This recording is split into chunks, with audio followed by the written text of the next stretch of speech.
시청자 여러분 안녕하십니까? 새해 첫 출발 잘 하셨는지요? 하루의 뉴스를 정리해드리는 YTN 뉴스나이트. 올해도 저희는 최선을 다하겠습니다. 집권 2년 차를 맞은 윤석열 대통령, 오늘 대통령 주재 신년 인사회에서 노동연금 교육개혁을 다시 한번 강조했습니다. 이재명 민주당 대표는 신년 인사회 참석 대신에 문재인 전 대통령을 예방했는데 신년 행보에 여러 해석이 뒤따릅니다. 3.8 전당대회 레이스가 본격 시작된 국민의힘에서는 당권 주자들 신경전이 계속되고 있죠.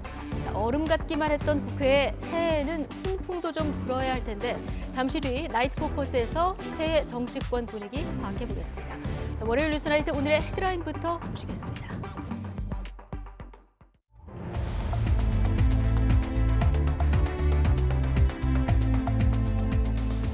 (1월 2일) 월요일 뉴스나이트 주요 뉴스입니다. 윤석열 대통령은 국가 주요 인사들이 모인 신년 인사회에서 노동, 교육, 연금의 3대 개혁 추진을 다시 한번 강조했습니다.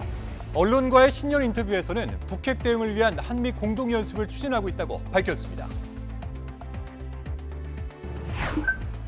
민주당 이재명 대표는 대통령실 초청 신년 인사회에 참석하지 않는 대신 양산 사저를 찾아 문재인 전 대통령을 예방했습니다.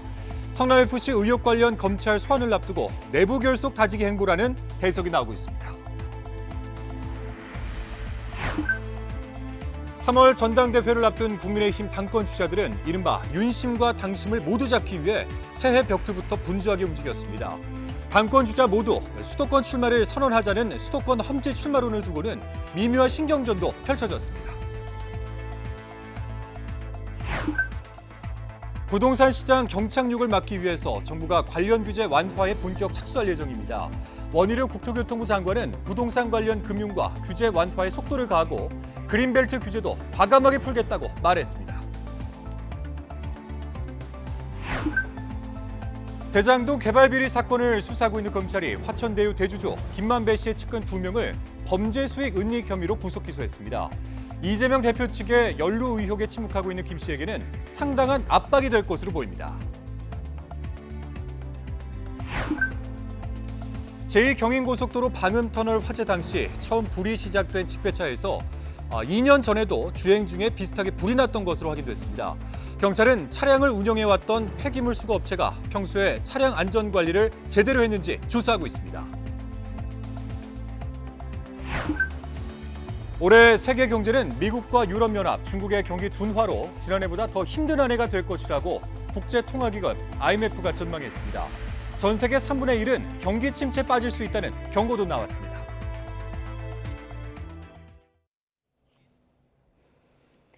네, 개묘년 새해, 마음은 힘찬 출발을 다짐합니다만 곳곳에 신년사마다 위기라는 말이 많이 등장했습니다. 특히 고물가를 비롯한 경제 문제는 전 세계가 함께 겪는 위기죠. 당장 3주 뒤면 설 대목이지만 한꺼번에 치솟은 물가에 손님들은 지갑 열기가 두렵고 그런 만큼 상인들 시름도 깊어지고 있습니다. 황보혜경 기자가 전통시장에 다녀왔습니다. 새해 첫 주, 전통시장 상인들의 손님 맞이가 한창입니다. 지난해보다 더 낫길 바라는 마음이 굴뚝 같지만 고물가로 인한 어려움은 올해도 계속됩니다. 이곳 과일 가게는 사과 한 개당 가격을 1,000원에서 1,250원으로 한 달 사이 25% 올렸습니다. 겨울철에 많이 찾는 귤 소매 가격은 5kg에 14,000원에서 최고 2만 원까지 올랐습니다. 3주 앞으로 다가온 설을 앞두고 농축수산물 가격이 다시 들썩이고 있습니다. 지난달 30일 기준 시금치 1kg 평균 소매 가격은 7,443원으로 한 달 전보다 3.3% 올랐습니다. 배추 한 포기 가격도 한 달 새 4.5%, 닭고기 1kg당 가격도 4% 넘게 뛰었습니다. 새하면 막 이제 들뜨고 그랬었는데 신년도 명절이었었는데 거의 이제 그런 분위기는 찾아볼 수가 없는 것 같고 서민들 주머니가 좀 가벼워진 것 같습니다. 지난해 소비자 물가 상승률은 5.1%로 1998년 외환위기 이후 24년 만에 최대 폭을 기록했습니다. 덩달아 지갑 사정이 가벼워진 손님들도 시름이 깊기는 마찬가지입니다. 떡국만 한 그릇 끓여 먹고 넘어가자고 하니까 그렇게 할 생각에 그전에는 많이 해서 노나 먹고 그냥 싸주고 이랬는데 이제는 할 수가 없어. 너무 비싸니까. 올해는 전기료를 비롯한 공공요금까지도 줄줄이 인상을 앞두고 있습니다. 정부는 물가 불안을 잠재우기 위해 이번 주 설 민생 안정 대책을 발표할 계획입니다. YTN 황보혜경입니다. 새해 첫 거래일 장 초반에 강세를 보이던 코스피는 상승분을 모두 반납한 뒤 하락 마감했습니다. 지난해 내내 부진했던 코스피, 올해는 반등에 성공할 수 있을지 강희경 기자가 전망해드립니다. 한국거래소의 힘찬 카운트다운이 울려 퍼집니다. 3, 2, 1. 눌러주세요. 올해 한국 증시의 첫 거래를 시작하는 개장식이 열린 겁니다. 코스피는 2249.95의 장을 열었습니다. 지난해 마지막 거래일보다 0.61% 오른 수준입니다. 하지만 오후로 갈수록 상승폭을 조금씩 줄이더니 결국 0.48% 내린 채 마감했습니다. 코스닥도 마찬가지 흐름으로 1.25%나 내려 첫날을 끝냈습니다. 원달러 환율도 하락 출발했지만 8.1원 오른 1272.6원에 거래를 마쳤습니다. 수출이 상당히 좀 견조한 모습을 보였었거든요. 장 초반에 그런 업종 또는 이제 해당하는 기업들 중심으로 해서 수매수세가 좀 유입이 되는 모습을 좀 보이다가 장 후반 들어서는 좀 차익 매물들이 계속해서 좀 나오고 있는. 지난 한 해 코스피는 내내 부진한 흐름을 보였습니다. 1년 만에 무려 25% 가까이 하락하며 4년 만에 약세로 돌아섰습니다. 올해 전망도 밝지만은 않습니다. 당장 증시가 1월 강세를 보이는 1월 효과를 두고도 세계적인 경기 둔화와 높은 물가에 지수 반등이 쉽지 않을 거란 우려가 나옵니다. 하반기에 반등하는 이른바 상저하고 전망이 많지만 경기 침체 연착륙과 주요국 긴축 완화 등 넘어야 할 산이 많습니다. 미국이 좀 금리 인하의 어떤 시그널을 주게 되면 반도체와 같은 이제 경기 회복으로 인해서 일부 좀 반등하지 않겠느냐라는 전망인데, 역시 변수는 우리나라 최대 수출품인 반도체가 살아나느냐? 한국거래소는 새해를 맞아 한국 증시가 저평가된 현상, 이른바 코리아 디스카운트 해소에 초점을 두겠다고 밝혔습니다. 낡은 관행과 불편한 규제들은 과감히 혁신하겠습니다.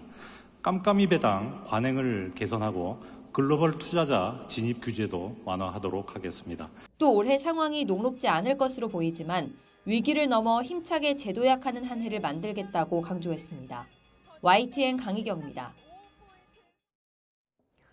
부동산 시장은 어떻게 움직일까요? 경착륙을 막기 위해서 올해 정부가 다양한 대책 마련을 예고했는데요. 강남 3구와 용산을 제외하고 현재 규제 지역으로 묶여있는 서울과 경기도 대부분 지역이 해제될 것으로 보입니다. 최기성 기자입니다. 윤석열 대통령은 부동산 연착륙을 위해 연초부터 규제를 대폭 풀겠다는 입장을 내놨습니다. 한 언론과 진행한 인터뷰에서 세계적인 인플레이션과 고금리로 부동산 가격이 급격히 하락해 경착륙 우려가 커지고 있다고 진단했습니다. 그러면서 연착륙을 위해서는 수요 규제를 빠른 속도로 풀어서 낙하산을 매달아줘야 한다며 새해에는 속도감 있게 수요 규제를 풀 생각이라고 말했습니다. 윤 대통령이 속도를 언급한 만큼 조만간 서울 강남, 서초, 송파구와 용산구를 뺀 모든 지역이 규제 지역에서 풀릴 것으로 보입니다. 경기도에서는 성남과 과천, 하남, 광명이 해제 대상이 될 전망입니다. 규제 지역에서 해제되면 세제와 대출, 청약 규제 등이 완화됩니다. 부동산 시장 연착륙 대비와 관련해 원희룡 장관은 개발 제한구역, 그린벨트 규제를 축소하겠다는 세부 목표를 제시했습니다. 지역의 주체인 주민들의 자율과 창의성을 앞세워서 과도한 도시계획 규제라든지 개발 제한 구역 또는 부족한 교통망을 확충해서 실수요자를 위한 다양한 대책도 내놓겠다고 예고했습니다.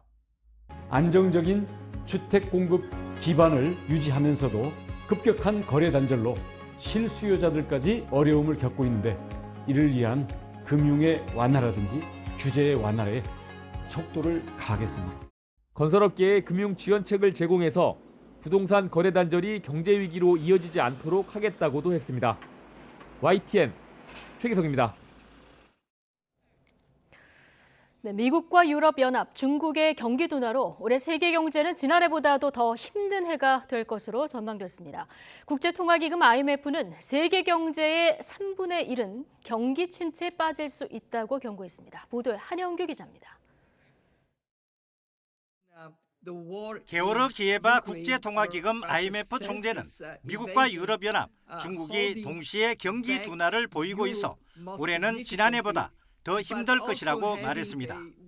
우크라이나 전쟁과 물가 상승, 금리 인상, 중국 내 코로나19 확산 등이 세계 경제를 짓누르고 있기 때문입니다. 올해 전 세계의 3분의 1은 경기 침체에 빠질 것으로 예상했습니다. We're stepping into a difficult year. 2023 is going to be hard. For the first time in decades, inflation is running high and interest rates are going up. 게오르 기예바 총재는 중국의 코로나19 제한 완화로 앞으로 3개월에서 6개월 동안 중국 전역의 코로나 감염이 급격히 확산할 것으로 예상했습니다. 이로 인해 중국의 성장은 물론 세계 경제의 성장에도 부정적 영향을 미칠 것으로 전망했습니다. We are concerned that there is a simultaneous slowdown in the US, in Europe, and in China. And in China in particular, the slowdown is very, very significant. 미국은 노동시장이 상당히 강세를 보여 경기 침체를 피할 것으로 예상했습니다. 다만 노동시장이 강하면 물가를 낮추려 금리를 더 오래 더 긴축해야 할 수도 있기 때문에 양날의 칼이 될 수 있다고 지적했습니다. 국제통화기금 IMF는 지난해 10월 올해 세계 경제 성장률을 직전 7월보다 0.2%포인트 내린 2.7%로 전망했습니다. 이달 중순 다보스 포럼에서 성장률 전망치를 다시 조정할 예정인데 지난 10월 전망치보다 하향 조정할 가능성이 큰 것으로 예상됩니다. YTN 한영규입니다. 기업들은 오늘 새해 첫 출근일을 맞아 시무식을 열고 대내외 경제 여건은 어렵지만 위기를 기회로 만들 것을 강조했습니다. 특히 새로운 성장 동력을 찾아 국제 경쟁력을 강화하는 한 해를 함께 만들어 나갈 것을 다짐했습니다. 이승윤 기자입니다. 대기업들은 새해 시무식에서 일제히 위기 속의 기회를 강조했습니다. KT 임직원들은 새해 비전을 함께 발표하며 인공지능을 중심으로 한 도약을 다짐했습니다. 이미 국내 최고 수준인 인공지능 기술에서는 세계적 수준의 역량에 도전하는 2023년이 되길 기대합니다. 제철소 침수 피해를 조기에 복구한 포스코는 전열을 정비해 안전과 환경, 탄소 중립을 중심으로 국내외의 도전에 맞서겠다는 방침입니다. 수소 플랜트 분야 등 그룹 신성장 사업과 연계한 EPC 역량 확대하고 빈니 팜 정제사업 진출 등 밸류체인 확장을 통해 에너지 메이저 사업자로서의 성장을 본격화해 나갈 것입니다. 삼성전자도 위기 때마다 더 높이 도약했던 지난 경험을 거울 삼아 다시 한번 한계의 벽을 넘을 것을 강조했습니다. 무역보험공사 등 공기업들은 새해에 국가 전략 사업을 통합 지원해 수출 역량 강화에 앞장서겠다는 각오입니다. 수출 중소기업 무역 안전망 확충입니다. 경제가 어려워지면 대기업에 비해 인력 및 자금력이 부족한 중소 중견기업의 피해가 더 클 수 있습니다. 중소기업 중앙회 등 경제단체들은 규제 개선으로 국내 기업들이 한층 더 성장하는 새해가 되기를 기원했습니다. 올해는 경기가 풀려가지고 아무래도 월급쟁이니까 조금 더 급여도 많이 나오고 할 수 있는 그런 대한민국이 좀 성장하고 그런 과실들을 갖다가 전체 이제 어떤 기업이나 근로자나 함께 나눌 수 있는 그런 사회가 되었으면 좋겠습니다. 2023년 개묘년 새해를 맞아 기업인들은 대내외 환경은 여전히 어렵지만 다시 힘을 모아서 경제의 활력을 되살리겠다는 각오를 다졌습니다. YTN 이승윤입니다.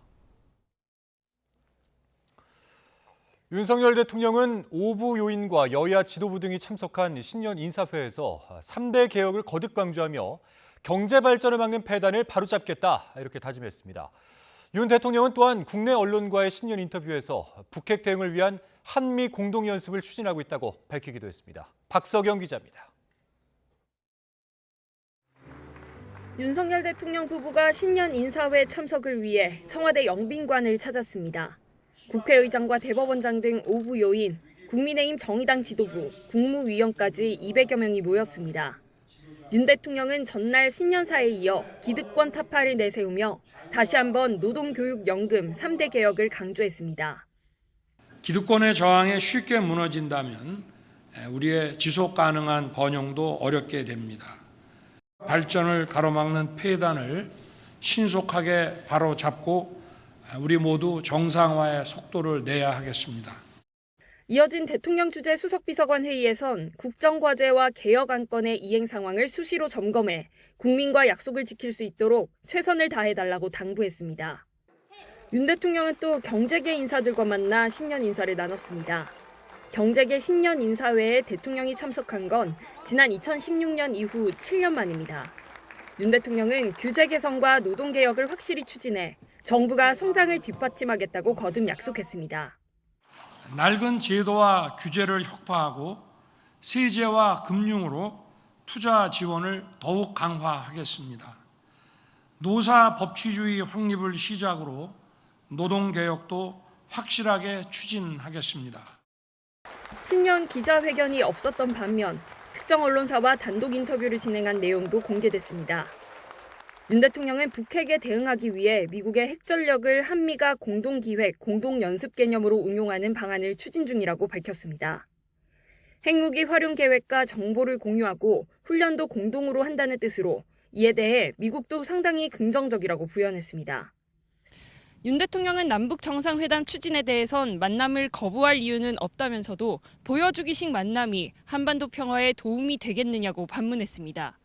YTN 박서경입니다. 오는 3월 국민의힘 전당대회의 핵심 변수로 이른바 윤심과 당심이 꼽히고 있는 가운데 차기 당권 주자들은 이 두 마리 토끼를 모두 잡기 위한 행보에 본격적으로 나섰습니다. 윤석열 대통령이 주최한 신년 행사에 참석한 데 이어서 보수의 심장, TK에 집결을 한 건데 당권 주자들의 수도권 험지 출마론을 놓고는 미묘한 신경전도 펼쳐졌습니다. 엄윤주 기자입니다. 집권 여당의 당권 잠룡들이 윤석열 대통령 주재로 열린 신년 인사회에 일제히 모습을 드러냈습니다. 사실상 새해 첫 공식 일정으로 윤 대통령과의 만남을 택한 겁니다. 주요 참석자 수만 200여 명으로 대통령과 깊은 대화를 나누긴 어려운 상황이었는데도 빠지지 않고 한자리에 모였습니다. 이후 당권 주자들이 나란히 찾은 곳은 전체 당원의 40%가 집중된 영남권, 그중에서도 보수의 심장 TK였습니다. 당원 투표 100%로 새 대표 선출 방식이 바뀐 상황에서 후보들은 저마다 TK 표심 잡기에 집중했습니다. 우리 조상이 540년 전에 안동에서 강릉으로 이주했습니다. 이만하면 원조 TK 자부해도 될 것 같습니다. 그리고 저 처가가 구미입니다. 구미 선산입니다. 출마 여부를 놓고 막판 고심을 이어가는 쪽도 당심 구애 작전에서 빠지진 않았습니다. 제가 모태 TK더라고요. 저희 어머님이 저를 가지셨을 때 저희 아버님이 대구 비행장에서 근무하셨습니다. 그래서 제가 모태 TK 맞지 않겠습니까? 다만 내년 총선 승리를 이끌 교두부가 어디인지 또 그에 적합한 당대표가 누구인지를 놓고는 신경전이 펼쳐졌습니다. 특히 당권 주자들의 수도권 험지 출마론으로 뭉친 안철수, 윤상현 의원이 공동전선을 형성했습니다. 지난 총선은 수도권의 패배입니다. 121석 중에서 17명 살아남았습니다. 이번에는 수도권에서 반드시 이겨야 합니다. 저는 그럴 각오로 뛰고 있고, 우리가 싸움을 할 때 심장이 싸웁니까? 손과 발과 팔과 다리가 싸우지 않습니까? 손과 발과 팔과 다리 역할하는 곳이 어디입니까? 수도권입니다. 그래서 제가 수도권의 중요성을 말씀드려 왔습니다. 수도권에 기반을 둔 주자들이 다른 후보들을 겨냥한 모양새인데 행사에 불참한 김기현 의원은 한가한 이야기라면서 방송을 통해 곧바로 반격에 나섰습니다. 여기에다 비윤 주자인 유승민 전 의원도 연일 당원 개정 등에 대해 반대 목소리를 내며 존재감을 드러내고 있는 터라 두 달여 앞으로 다가온 전당대회 신경전은 갈수록 가열될 것으로 보입니다. YTN 엄윤주입니다. 네, 이번에는 더불어민주당 소식도 살펴보겠습니다. 이재명 대표는 검찰 소환 조사를 앞두고 당내 결속 다지기에 공을 들이고 있습니다. 용산 대통령실이 주최한 신년 인사회에 참석하는 대신에 문재인 전 대통령을 예방하며 사법 리스크에 대한 정면 돌파 의지를 드러냈습니다. 정윤우 기자의 보도입니다. 새해 첫날 김대중 노무현 전 대통령 묘역을 참배한 이재명 대표는 이튿날 경남 양산에서 문재인 전 대통령을 예방했습니다. 당 연례 행사라고는 했지만 검찰 소환 조사를 앞두고 당 뿌리 찾기를 내세운 강행군 일정이었습니다. 민주당의 뿌리의 문제이기도 하고 신년에 일상적으로 하는 공식 행사입니다. 문 전 대통령은 어렵게 이룬 민주주의가 절대 후퇴해선 안 된다고 말한 것으로 전해졌습니다. 전 정부를 향한 전방위 검찰 수사를 겨냥한 발언으로 보이는데 사법 리스크 정면 돌파 의지를 거듭 드러낸 이 대표에게 힘을 실어준 것이란 분석도 동시에 나왔습니다. 이 대표가 새해부터 친노 친문 끌어안기에 주력하면서 검찰 소환을 앞두고 지지층 결집에 나선 것이 아니냐는 해석이 나오고 있습니다. 이 대표는 문 전 대통령 예방 등 새해 일정을 이유로 대통령실이 초청한 신년 인사회 참석은 거부한 것으로 알려졌습니다. 국민의힘은 이 대표가 방탄 투어를 이어가고 있다며 야권이 요구하는 1월 임시국회 일정도 이 대표 강제 수사를 감안해야 한다고 맞섰습니다. 민주당이 방탄국회를 하려고 한다는 오해를 피하려면 임시국회를 하게 된다 하더라도 짧게 하고 구속영장이나 이런 체포가 가능하도록 한 기간을 두어야만. 당 일각에서도 1월 위기설과 함께 이 대표 수사에 대비한 플랜 B를 구상해야 한다는 목소리도 확산할 조짐입니다. 굴을 3개 판다고 해서 교토 3굴이라는 고사정어가 있습니다. 우리도 영민한 토끼를 닮아서 플랜 2, 플랜 3 이렇게 해서 좀 대안을 많이 마련하는. 다음 주로 예상되는 이 대표 검찰 출석과 함께 이태원 참사 국정조사 기간, 일몰 법안 등 여야 쟁점 현안이 맞물리면서 방탄 임시국회 공방은 한층 거세질 전망입니다. YTN 정윤우입니다. 대장동 개발 비리 사건을 수사하고 있는 검찰은 화천대유 대주주 김만배 씨의 측근 2명을 구속 기소했습니다. 범죄 수익 275억 원을 숨겨준 혐의인데 사건의 정점 이재명 대표에 대한 수사를 앞두고 김 씨가 받을 압박도 커질 것으로 보입니다. 나혜인 기자입니다. 화천대유에서 김만배 씨와 대장동 사업을 함께 해온 이한성 공동대표와 최우향 이사가 새해 벽두부터 나란히 재판에 넘겨졌습니다. 모두 김 씨의 최측근들로 특히 쌍방울그룹 부회장 출신인 최 이사는 과거 김 씨가 구치소에서 나올 때 헬멧을 쓰고 짐을 들어주기도 했습니다. 검찰은 이들이 재작년 10월부터 1년여 동안 범죄 수익 275억 원을 숨겨준 혐의가 있다고 결론냈습니다. 대장동 수사가 본격화하자 김 씨의 지시에 따라 회사 계좌에 있던 돈을 수표로 빼 대여금고 등에 넣어두거나 대여금 명목으로 가장해 송금했다는 겁니다. 은닉 규모는 지난해 말 이들을 구속할 때보다 10억여 원 더 늘었는데 검찰은 일단 148억 원어치 수표는 실물을 찾아 압수했다고 밝혔습니다. 검찰은 이들의 기소를 이번 사건의 큰 축 가운데 하나인 범죄 수익 환수 수사라고 설명합니다. 하지만 김 씨가 받을 압박 역시 더 커질 것으로 보입니다. 자신도 추가 기소될 가능성이 있는 데다 대장동 의혹 전반에 이재명 민주당 대표가 관여했는지 강도 높은 수사가 예고돼 있기 때문입니다. 현재 김 씨는 다른 대장동 일당과 달리 이 대표 측의 비리 연루 의혹에 침묵하고 있습니다. 앞서 구속 기소된 정진상 전 정무조정실장 측도 이를 근거로 주로 김 씨의 발언을 옮긴 남욱 변호사의 폭로는 전언에 불과해 증거 능력이 없다고 주장하고 있습니다. 김 씨의 입은 검찰 입장에서도 중요한 열쇠입니다. 대장동 일당이 이 대표 측근에게 선거 자금을 제공하거나 지분을 약속했다는 결론까지는 도달했지만 측근들이 이 대표의 관여를 인정하지 않는 이상 물증이나 정황 증거 같은 다른 연결고리를 더 보강해야 하기 때문입니다. 극단적 선택을 시도했던 김 씨는 지난달 말 퇴원해 자택에 머물고 있지만 아직 치료가 더 필요하다는 입장입니다. 검찰은 김 씨 상태가 나아지는 대로 수사 재개 시기를 결정할 방침인데 그전까진 사업 인허가 과정과 검은 돈의 용처를 계속 추적한다는 계획입니다. YTN9입니다. 서해 공무원 피격 사건과 관련해서 첩보 삭제 지시 혐의로 기소된 박지원 전 국가정보원장의 재판이 서훈 전 청와대 국가안보실장 재판과 병합되어 열립니다. 서울중앙지방법원은 박 전 원장과 서 전 실장의 첫 공판 준비 기일을 오는 20일 열기로 했습니다.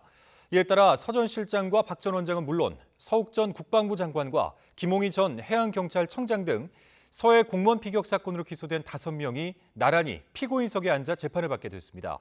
다만 불구속 상태로 재판을 받게 해달라며 보석을 신청했던 서 전 실장에 대해서는 오는 11일 신문기일이 예정돼 있습니다. 이동재 전 채널A 기자가 이철 전 신라젠 대표를 협박했다는 취지로 말했다가 고소당한 방송인 김어준 씨 사건을 경찰이 다시 수사하게 됐습니다. 서울 북부지방검찰청은 김 씨의 명예훼손 혐의에 대해서 추가 확인이 필요하다며 서울 성북경찰서에 재수사를 요청했습니다. 앞서 경찰은 김 씨가 고의로 허위 발언을 한 것으로 보기 어렵다며 증거 불충분을 이유로 불송치했습니다. 김 씨는 지난 2020년 4월부터 11월까지 자신이 진행하는 유튜브 방송과 라디오 프로그램에서 이 전 기자가 수감 중인 이 전 대표에게 접근해서 유시민에게 돈을 줬다고 하라고 협박했다는 취지로 말했습니다.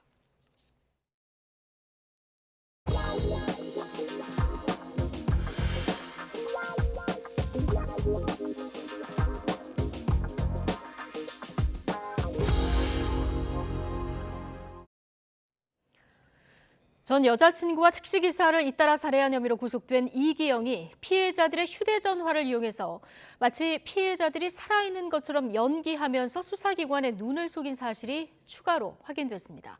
아직 시신이 발견되지 않은 전 여자친구 유가족들과 연락이 닿은 경찰은 DNA 검사를 진행하는 등 혐의 입증에 박차를 가하고 있습니다. 김근우 기자입니다.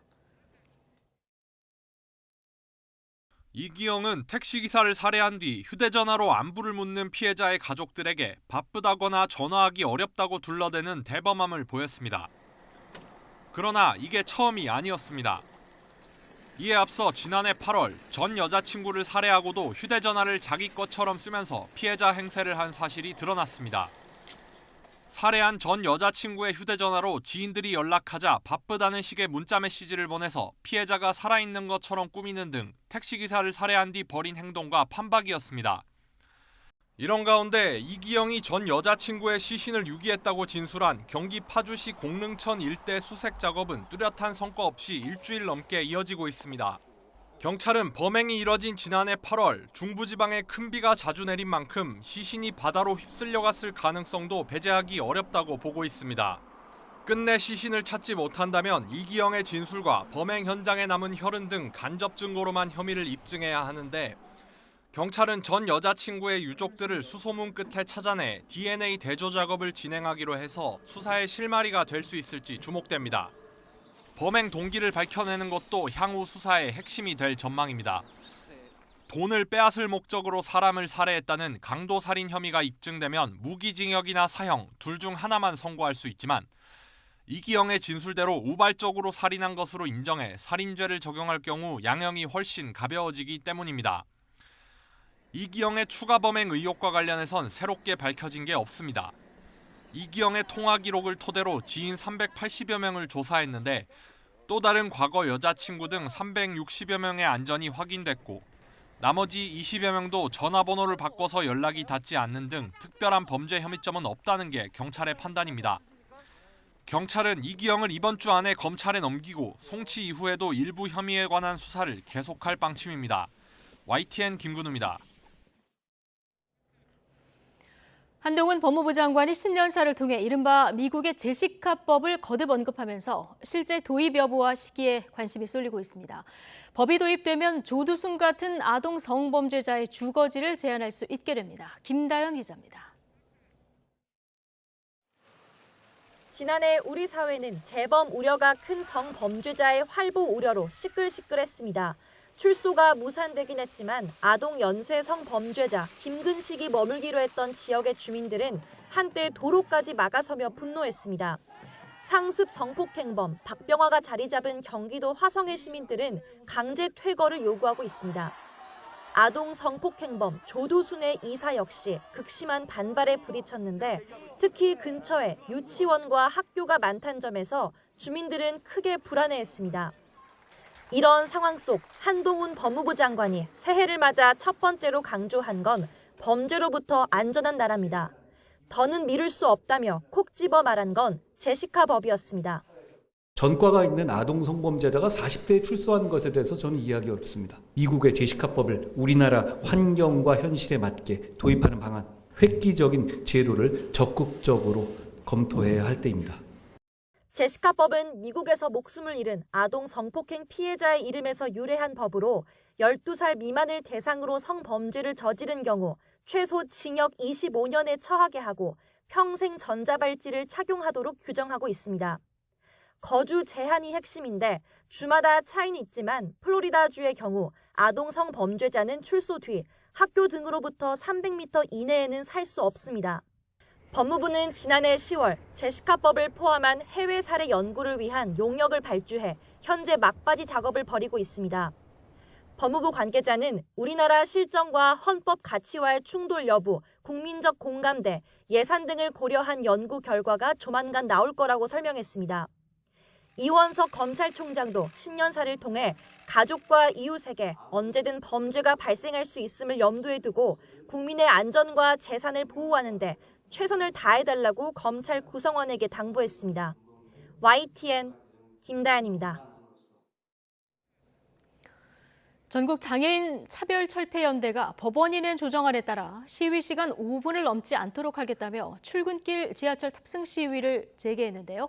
서울교통공사가 지하철 탑승 자체를 가로막으면서 승강장 안에서 팽팽한 대치가 이어졌습니다. 박정현 기자입니다.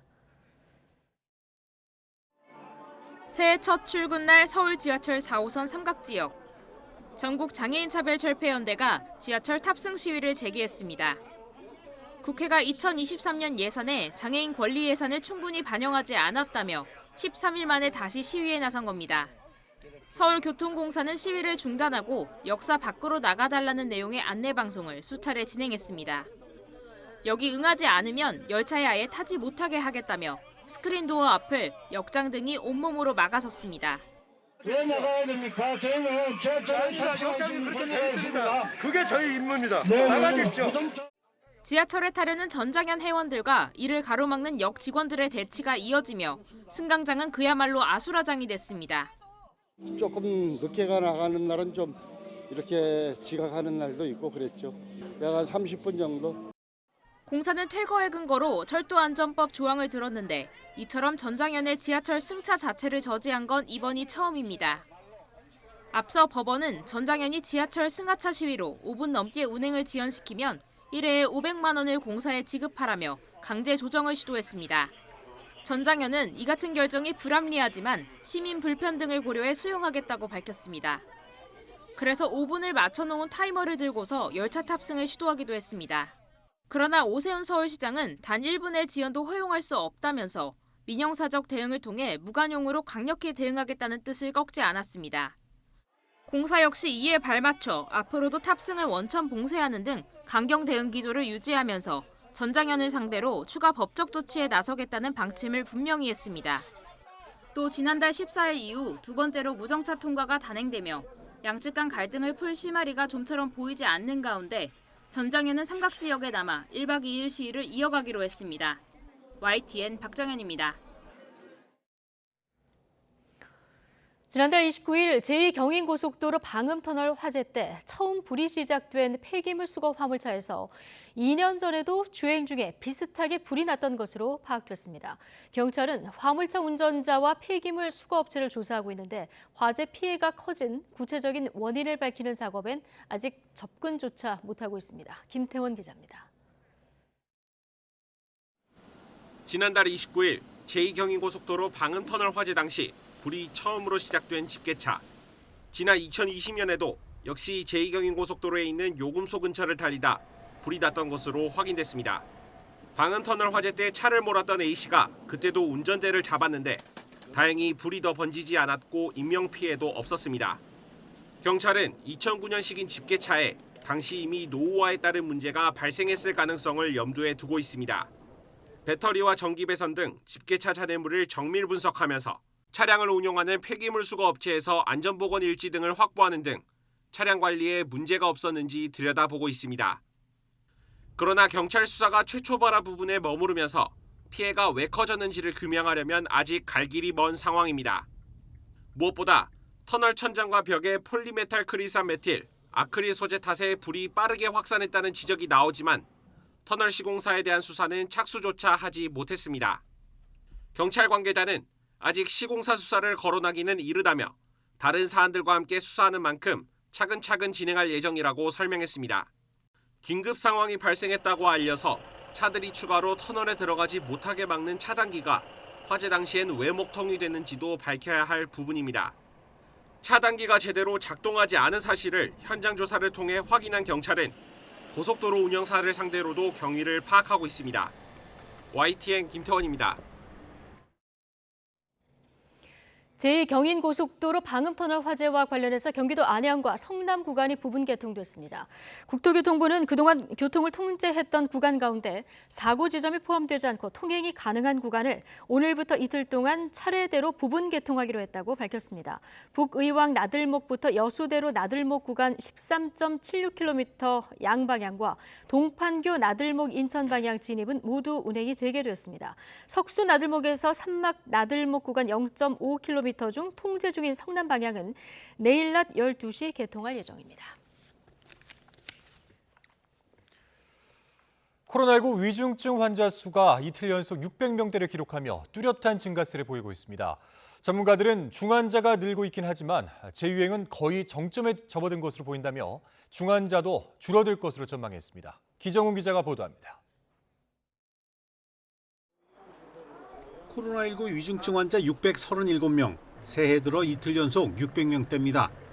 신규 환자 수는 1주 전, 2주 전보다 줄고 있지만 위중증 환자가 계속 늘면서 중환자 병상 가동률도 40%를 넘어섰습니다. 확진자와 중환자 추이는 대개 2, 3주 시간 차이를 보이는데 이번 유행은 고령자 비중이 더 높다는 특징도 있습니다. 6차 유행에 비해서 이번 동절기 유행에서의 고령자 비율이 상대적으로 조금 높은 경향이 있습니다. 그러다 보니까 중증이 더 많이 되고 있고요. 또 유행 기간이 길어지면서 중환자가 누적된 영향도 있습니다. 다행히 확진자 정점은 임박했다는 분석입니다. 지금 확진자 숫자는 이제 정점에 거의 들어가지 않았나 하는 그런 희망을 좀 가져봅니다. 그래서 그렇다면은 누적된 중환자들이 어느 정도 다 드러나고 앞으로 시간이 지나면서 중환자 숫자도 줄어들 것이다. 중환자를 줄이기 위한 대책은 백신과 치료제. 현재 65세 이상의 계량 백신 접종률은 36.8%로 독감 백신 접종률 80%의 약 절반 수준입니다. 치료제가 처방되는 비율도 3명에 1명꼴입니다. 질병청 조사 결과 계량 백신을 접종한 60세 이상 고령층은 구형 백신 접종군에 비해 중증화와 사망 피해가 각각 4분의 1, 5분의 1로 감소했습니다. 접종 후 이상 사례 신고율도 계량 백신은 기존 백신의 10분의 1 수준에 불과했습니다. 전문가들은 백신 접종률과 치료제 처방률을 높인다면 중증화와 치명 피해를 크게 줄일 수 있다면서 중국 등의 외부 요인에도 불구하고 실내 마스크 해제 등 국내 방역 로드맵에는 큰 영향이 없을 것으로 내다봤습니다. YTN 기정훈입니다. 중국에서 입국하는 사람들에 대한 코로나19 PCR 검사가 의무화된 첫날 인천공항 검사소는 큰 차질 없이 검사가 진행됐습니다. 결과가 나오기까지 최소 4시간을 대기해야 하는 불편도 입국자 대부분은 중국의 상황이 심각한 만큼 받아들여야 한다는 반응이었습니다. 김평정 기자입니다. 붉은색 명찰을 목에 건 사람들이 군인의 인솔을 받고 이동합니다. 중국에서 단기 체류 목적으로 입국한 관광객들입니다. 모든 중국발 입국자에게 코로나19 검사가 의무화된 첫날 PCR 검사를 받으러 온 것입니다. 인천공항에 설치된 검사소에 도착하면 이름과 여권번호 등 인적사항을 등록한 뒤 검사 비용을 내고 차례로 검사를 받습니다. This is just business because now that it's opening, I can come here. It's actually pretty smooth. We got out of the plane, then we have to wait together. There is a lot of registration process, a few steps, and then we go for the test, COVID test, and then we come here. 다만 검사 결과가 나올 때까지 최소 4시간을 별도의 대기 장소에서 기다려야 합니다. 확진으로 나올 경우 수도권에 마련된 격리시설에서 일주일 동안 머물며 치료받습니다. 기다려야 될 텐데 뭐 그런 부분에 대해서는 어떻게 생각하시는지. 그러면 어쩔 수 없잖아요. 중국 지금 코로나도 많이 심하고 어쩔 수 없죠. 최근 코로나19 해외 유입 확진자 가운데 중국발 입국자 비율은 20에서 30%대에 이릅니다. 인천공항의 코로나19 검사소는 3곳으로 하루 최대 550명까지 검사할 수 있습니다. 중국발 입국자 가운데 내국인과 90일 이상 장기 체류자는 거주지 주변 보건소에서 입국 24시간 안에 검사받아야 합니다. 방역당국은 유행 추이를 지켜본 뒤 홍콩과 마카오발 입국자에 대한 방역 강화도 검토할 수 있다고 설명했습니다. YTN 김평정입니다. 오늘 중국발 입국자 가운데 13명이 공항에서 코로나19 양성 판정을 받았습니다. 중앙방역대책본부는 오늘 오후 5시 기준 중국발 입국자 가운데 13명이 공항 코로나19 검사소에서 검사를 받고 양성 판정을 받았다고 밝혔습니다. 중국발 입국자에 대한 PCR 검사가 의무화된 첫날인 오늘 항공편을 이용해 입국한 중국발 승객은 모두 718명으로 이 중 단기 체류자 208명이 공항에서 PCR 검사를 받았습니다. 지난달 30일 저녁 시험 발사한 고체 연료 우주 발사체 발사 장면을 국방부가 공개했습니다. 그러면서 1차 시험 발사 때보다 진일보한 성공을 거뒀다 이렇게 평가를 했습니다. 이번 시험 발사의 목격담을 둘러싼 혼란과 관련해서는 해상 안전 등을 고려해 저녁에 시험 발사를 할 수밖에 없었다고 해명했습니다. 최두희 기자입니다. 거대한 굉음, 뿜어져 나오는 연기와 함께 발사체가 하늘로 치솟습니다. 대기권을 뚫고 단분리는 물론 모의 위성 탑재체 분리까지 매끄럽게 이어집니다. 지난달 30일 순수 우리 기술로 발사된 고체 연료 추진 우주 발사체의 2차 시험 모습입니다.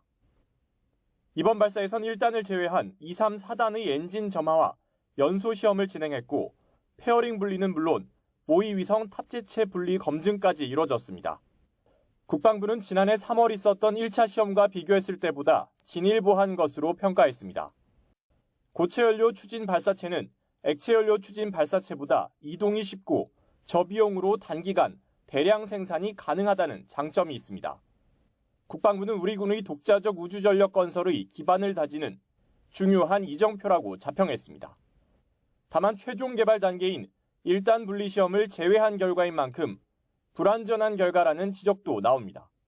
1단을 완전히 개발해야 우주 발사체로서 실질적인 기능, 그래서 아마 그런 시험까지 가기에는 좀 상당한 시간이 걸릴 수도 있습니다. 국방부는 발사 당시 전국 곳곳에서 목격담을 둘러싼 혼란이 빚어질 거라는 점을 예상하지 못했다며 해상 안전구역을 확보하거나 어민의 조업 지장을 최소화하기 위해 부득이하게 어두워진 시간에 시험을 실시했다고 해명했습니다. YTN 최두입니다. 네, 재난으로 불릴 만한 강력한 북극 한파, 새해 들어서는 해소될 것으로 보입니다. 기습적인 사나흘 정도의 한파는 있겠지만 강력한 한파가 장기간 지속하는 일은 사라질 것이라는 전망입니다. 정혜용 기자입니다. 강력한 한파가 2주일 이상 이어졌습니다. 폭설에 겨울 폭풍까지 동반하며 북반구 곳곳에 피해가 속출했습니다. 북극에 갇혀있던 한기가 밀려온 데다 일정 지역에 한기가 계속 유입되는 블로킹 현상이 겹쳤기 때문입니다. 하지만 새해에는 기록적인 한파와 재난은 줄어들 전망입니다. 대기 정체를 불러왔던 블로킹 현상이 해소됐기 때문입니다. 한기의 중심축이 북상하고 강도도 약화했습니다. 따라서 새해 시작부터 찾아온 강추위도 심하진 않고 오래 이어지지도 않을 전망입니다.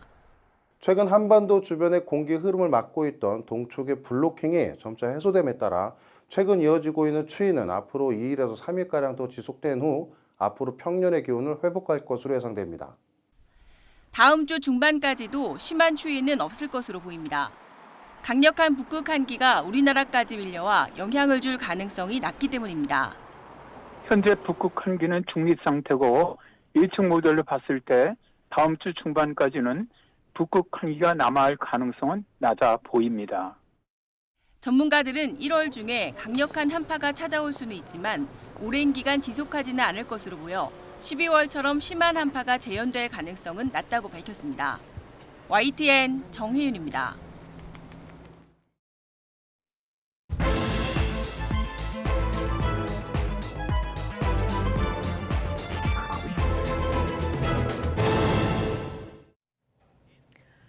네, 오늘의 정치권 관심 뉴스 분석해보는 나이트 포커스 장성철 공론센터 소장, 김상일 정치평론가 두 분 모셨습니다. 어서 오십시오. 네, 안녕하세요. 예, 안녕하십니까. 네.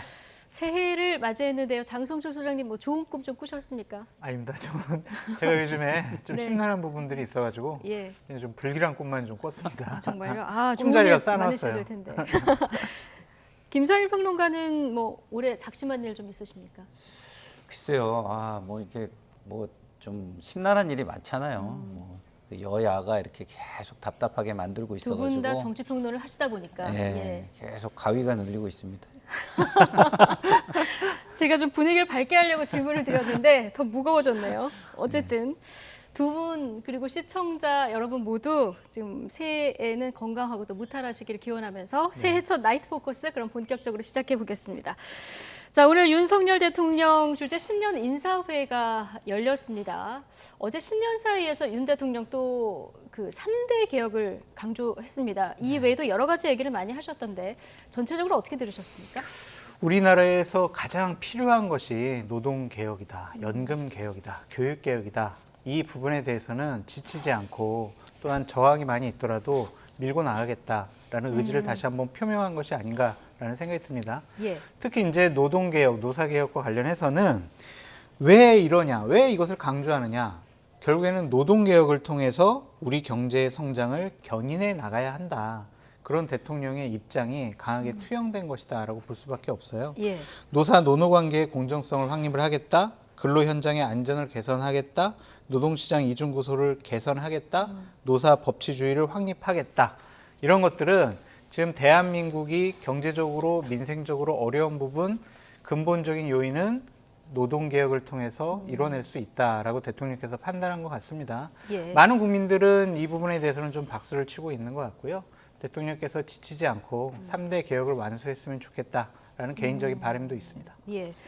지지율에 연연하지 않고 이 3대 개혁 완수하겠다고 계속 강조하고 계신데 기득권 저항이 무너지면 번영이 어렵다 이 얘기를 했거든요. 여기서 기득권도 이제 노동계 쪽을 라고 얘기하는 될까요? 거겠죠. 예. 예. 근데 자, 필요하고 좋은 말은 쉽습니다. 의지 표명도 쉬워요.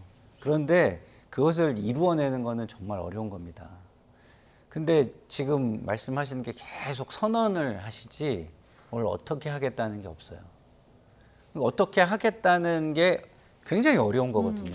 의지는 일단은 있는데 그렇죠. 구체적인 방안이 아직 안 나왔다. 그렇죠. 예. 그리고 기본적으로 이게 의회에서 제도를 바꿔야 되는 거잖아요. 그러면 의회의 다수 의석을 야당이 가지고 있어요. 어떻게 바꾸겠습니까? 야당하고 직접 협치를 하든지 아니면 국민의 공감대를 끌어내서 어쩔 수 없이 그 협상에 임하게 하든지 둘 중에 하나를 해야 되는 겁니다.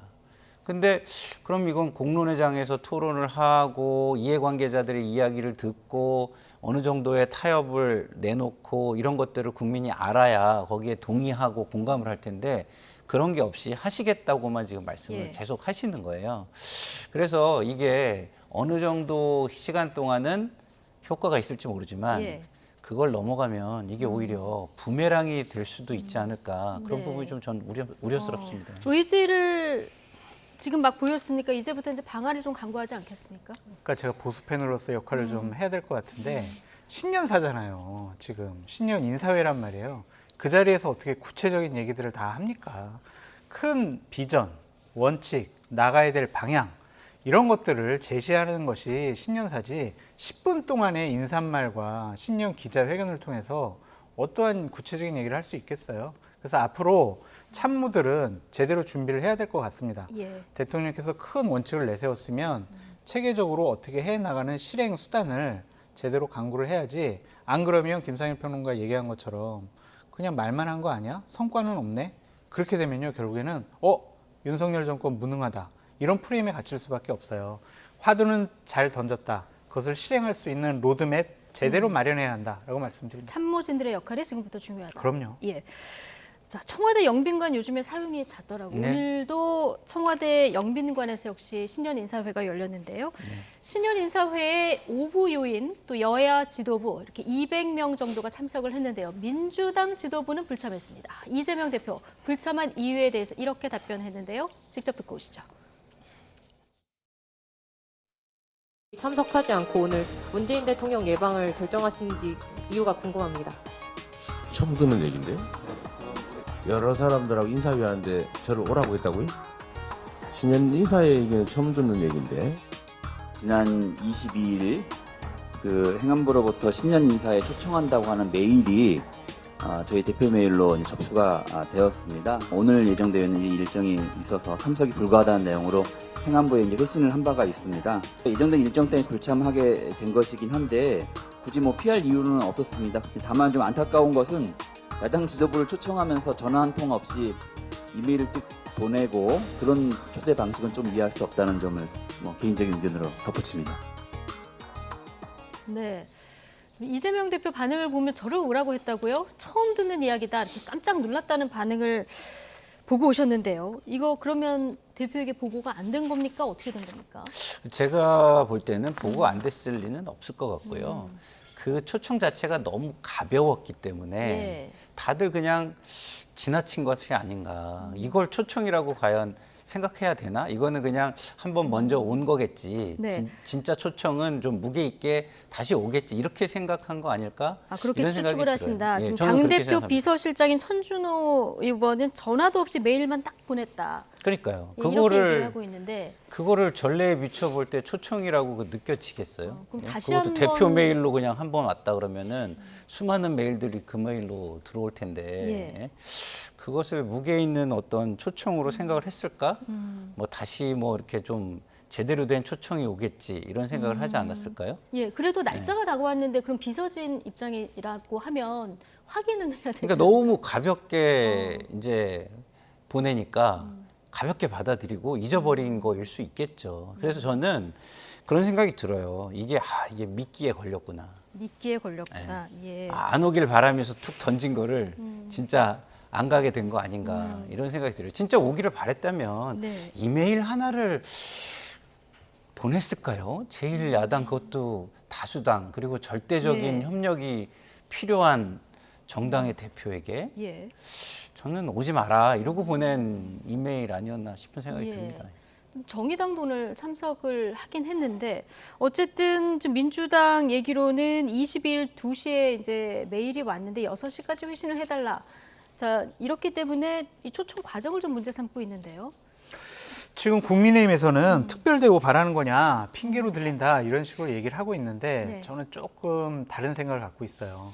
행안부라든지 아니면 대통령실에서 어느 정도 좀 예우를 하는 것이 좋지 않았을까라는 좀 제1야당 생각이 대표인 듭니다. 만큼. 예. 그렇죠. 정무수석실 왜 있습니까? 정무비서관 왜 있습니까?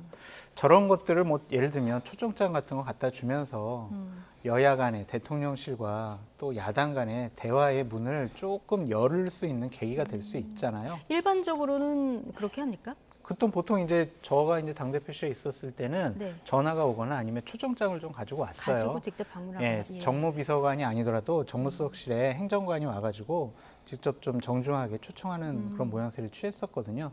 근데 이번에 그렇지 않았다라는 것이 조금 의아스럽다라고 볼 수밖에 없는데 윤석열 대통령께서 오늘 한 언론사 인터뷰를 하면서 속내를 드러내신 것 같아요. 야당과의 관계가 좋지 않다. 서로 간의 생각이 너무 다르다. 나는 안 만날 거고 그냥 국회의장이나 여당 지도부가 만나라. 이런 식으로 좀 얘기를 하셨단 말이에요. 예. 만나고 싶지 않은 것이 아닌가라는 좀 생각이 드는데 저렇더라도 저는 이재명 당대표가 좀 갔었으면 어땠을까라는 생각이 들어요. 가가지고 손잡으면서 아유 대통령님 정말 대한민국을 위해서 힘써주기 바랍니다. 그리고 저도 관저에서 저녁 한번 먹고 싶습니다. 저 한번 초청해 주세요. 라는 식으로 얘기를 했었으면 네. 좀 대통령실과 야당과의 대화가 좀 이루어질 가능성이 있었을 것 같은데 이메일 보냈어? 나 안 가. 기분 나빠. 이런 식으로 대응하는 것도 좀 문제가 있어 보인다라고 말씀드려요. 덧붙일 말씀 있으십니까? 양쪽 다 굉장히 잘아 보인다 이런 생각이 들어요. 양쪽 다. 예. 그러니까 장성철 소장이 말씀하신 대로 그렇게 했다면 조금 더 국민들에게 커 보였겠죠. 아, 역시 이재명 대표가 좀 더 낫네 이렇게 보였을 텐데 결국은 똑같은 사람들이 똑같은 일을 하고 있구나 이런 느낌을 국민에게 주지 않았을까 이런 생각이 듭니다. 예. 자, 이재명 대표 오늘 신년 인사회 안 가고 그럼 어디를 갔을까요? 자, 문재인 전 대통령 자택을 예방했습니다. 어제는 고 김대중 노무현 전 대통령 묘역을 참배했고 권양숙 여사도 만나고 했거든요. 자, 새해 당대표의 행보로 이게 일상적인 행보일까요? 여기에 어떤 플러스 알파의 의미를 더할 수 있을까요? 글쎄요, 뭐 보는 시각에 따라 다를 건데 뭐 일상적으로 신년이나 특별한 그 정치적 큰 행사가 있으면 이런 어떤 예방이나 이런 건 해왔죠. 줄곧 해왔고 그것이 큰 어떤 기사가 되고 이러니까 당연히 그거는 뭐 하는 것으로 저는 알고요. 단지 이제 신년 인사회에 대통령 신년 인사에 참석 안 하고 갔다는 것 때문에 이게 좀 더 부각되는 부분도 하나 있고 그다음에 이재명 당대표의 지금 사법 리스크가 부각되는 시점이기 때문에 그런 것도 있고 그리고 그 소위 말하는 비명계에서 지금 당의 지지율이 오르지 않는 부분에 대해서 책임론을 조금씩 부각시키고 있는 상황이기 때문에 그런 부분도 있고 여러 가지 해석이 좀 가능한 상황이라서요. 이거를 뭐 그 각자의 이해 관계에 따라 좀 볼 수 있는 해석할 수 있는 부분이 있다고 저는 봅니다. 자, 이런 행보로 지지층이 결집하고 단일 대우 다지기가 돼서 결과적으로 사법 리스크를 돌파하게 될까? 어떻게 전망하십니까? 돌파하기는 쉽지가 않죠. 왜냐하면 검찰의 압박이 상당히 심하지 않습니까? 이재명 당대표의 행동은 우리 진영이라도 먼저 공고화시켜 놓겠어. 결속시켜 놓겠어. 그래서 내 편을 좀 많이 만들어 놓겠어. 그런 차원인 것 같은데 저것으로 뭐 검찰의 수사를 피하기는 어려울 것 같다라는 좀 생각이 들고요. 이재명 당대표가 오늘 뭐 김대중 전 대통령, 뭐 노무현 전 대통령 그리고 문재인 대통령 만나러 간 것을 뿌리찾기다. 뿌리찾기다 이런 식으로 얘기를 했었거든요. 지금 이재명 당대표에게 필요한 것은 뿌리가 아니라요. 이재명이라는 가지예요. 지금 이재명이라는 본인 개인이 과거에 성남시장 시절에 저질렀던 비리 혐의에 대해서 검찰에서 수사받고 있잖아요. 지금 뿌리 찾는 게 문제가 아니라 지금 가지에 어떤 문제가 있는지 자기 자신부터 되돌아봐라 라고 말씀드리고 싶어요. 우리가 뒤에서 얘기 나눌 기회가 있을지 모르겠지만 신년 여론조사를 보면 이재명 당대표에 대한 검찰의 수사가 정치 보복이냐 아니면은 법치 차원에서 범법자를 수사하는 거냐라는 것을 국민 의견을 물어봤을 때 그냥 후자가 더 높았단 말이에요. 범죄 혐의에 대해서 수사하는 거지 라는 여론이 더 높단 말이에요. 그 부분에 대해서 민주당과 이재명 당대표는 문제점을 찾아야지 우리 진영 결속한다고 해가지고 본인의 사법 리스크가 줄어들 것 같다? 아니면 극복할 수 있다? 착각입니다. 근데 지금 장성철 소장께서 하신 말씀은 오해의 소지가 있어서 제가 좀 짧게만 좀 바로잡으면 오차 범위 안에서 비슷비슷해요. 이게 정치 보복이냐 아니면 정당한 수사냐가 오차 범위 내에서 비슷비슷하기 때문에 꼭 이게 정당한 수사다가 높다라고 말씀하시는 거는 시청자에게 오해를 줄 수 있는 부분이죠. 저희가 이건 그래픽을 만들지 않았기 때문에 길게는 말씀을 못 드리고 추이만 두 분이 말씀하시는 걸로 가름하고요. 어쨌든 지금 뿌리 찾기를 할 때가 아니라 가지의 위험성에 대비를 해야 된다 이런 지적을 하셨거든요. 동의하십니까? 저는 뭐 동의하죠. 왜냐하면 과거에 뭐 정치 지도자들이 이런 사법 리스크가 있을 때 측근들한테 이렇게 상의를 해요. 그럼 측근들이 주로 어떤 조언을 하냐면 먼저 질문을 하죠. 자신 있으십니까? 당당하십니까? 이렇게 먼저 물어봐요. 그러면은 당당하다, 나 진짜 하나도 잘못한 게 없어. 이러면 뭐라고 참모들이 많이 얘기하냐면 그러면 내려놓으시고 당당하게 이기고 돌아오세요. 그러면 더 큰 정치적인 수혜가 있습니다. 이렇게 조언을 하거든요. 그렇기 때문에 제가 볼 때는 지금 장 소장께서 얘기하시는 것보다는 말씀하시는 차원에서 제가 좀 받아서 얘기를 하면 지금 뭐 당당하게 뭐 뿌리 찾기를 통해서 자기를 공고하거나 이런 것보다는 본인 스스로가 정돈된 모습으로 그리고 그 당당하게 이런 부분에 임해서 다시 돌아왔을 때 정치적으로 훨씬 큰 인물이 될 것이다. 이런 측면에서 저는 뭐 일부 동의하는 부분이 있습니다. 그런데 근데 가까운 참모들이 이런 조언을 좀 하는 분위기입니까? 당내 분위기를 좀 어떻게 읽으시는지. 가까운 참모들은 감히 그런 얘기를 못하죠. 예. 네. 지금 뭐 그런 상황이어서. 근데 이제 저는 잘 모르겠어요. 그런 참모들이 저는 있었다고 생각을 하는데 시점이 지금 너무 많이 지나온 거예요.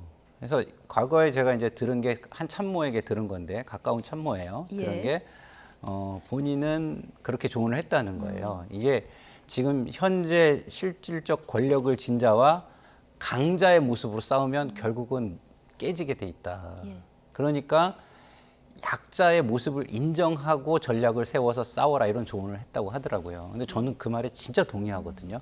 그래야 국민들이 함께 지지를 해주고 오히려 그 정치인을 살려주는 모습을 저는 많이 봤기 때문에 저는 그 말에 굉장히 공감했는데 지금은 그 타이밍을 많이 지난 거예요. 너무 시간이 지났다. 그렇죠. 그리고 당대표도 출마를 했고 이게 이제 당대표 출마할 시점에 제가 들은 얘기인데 그러니까 지금은 너무 이제 또 그런 가운데 윤석열 대통령과 현 정권 한동훈 장관이 너무 강하게 압박을 해오는 뭐 그러니까 좀 상식적이지 않다 싶을 정도로 그리고 공정하지 않다 싶을 정도로 압박해오는 모습이 있고 그렇기 때문에 여론이 아 이게 뭐 공정한 수사가 아니고 좀 정치 보복성이 강한 것 같아 이렇게 느끼는 부분도 있기 때문에 이런 상황까지 지금 오게 된 부분도 있습니다 사실. 예.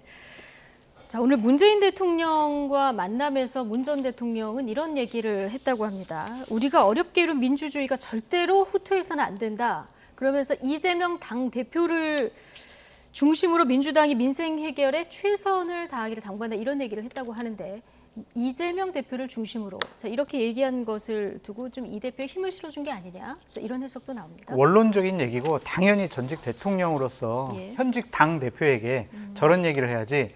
자 이재명 당대표 사법적인 리스크가 있으니까 이재명 당대표 좀 빼놓고 박홍근 원내대표 중심으로 당은 좀 결속하세요라고 얘기할 수는 없잖아요. 큰 의미를 부여할 발언은 아닙니까? 네, 원론적인 말씀이다라고 볼 수밖에 없고요. 민주주의가 절대 후퇴해서는 안 된다라고 문재인 대통령께서 얘기하셨는데 저건 문재인 대통령이 하실 말씀인가라고 좀 비판을 하고 싶습니다.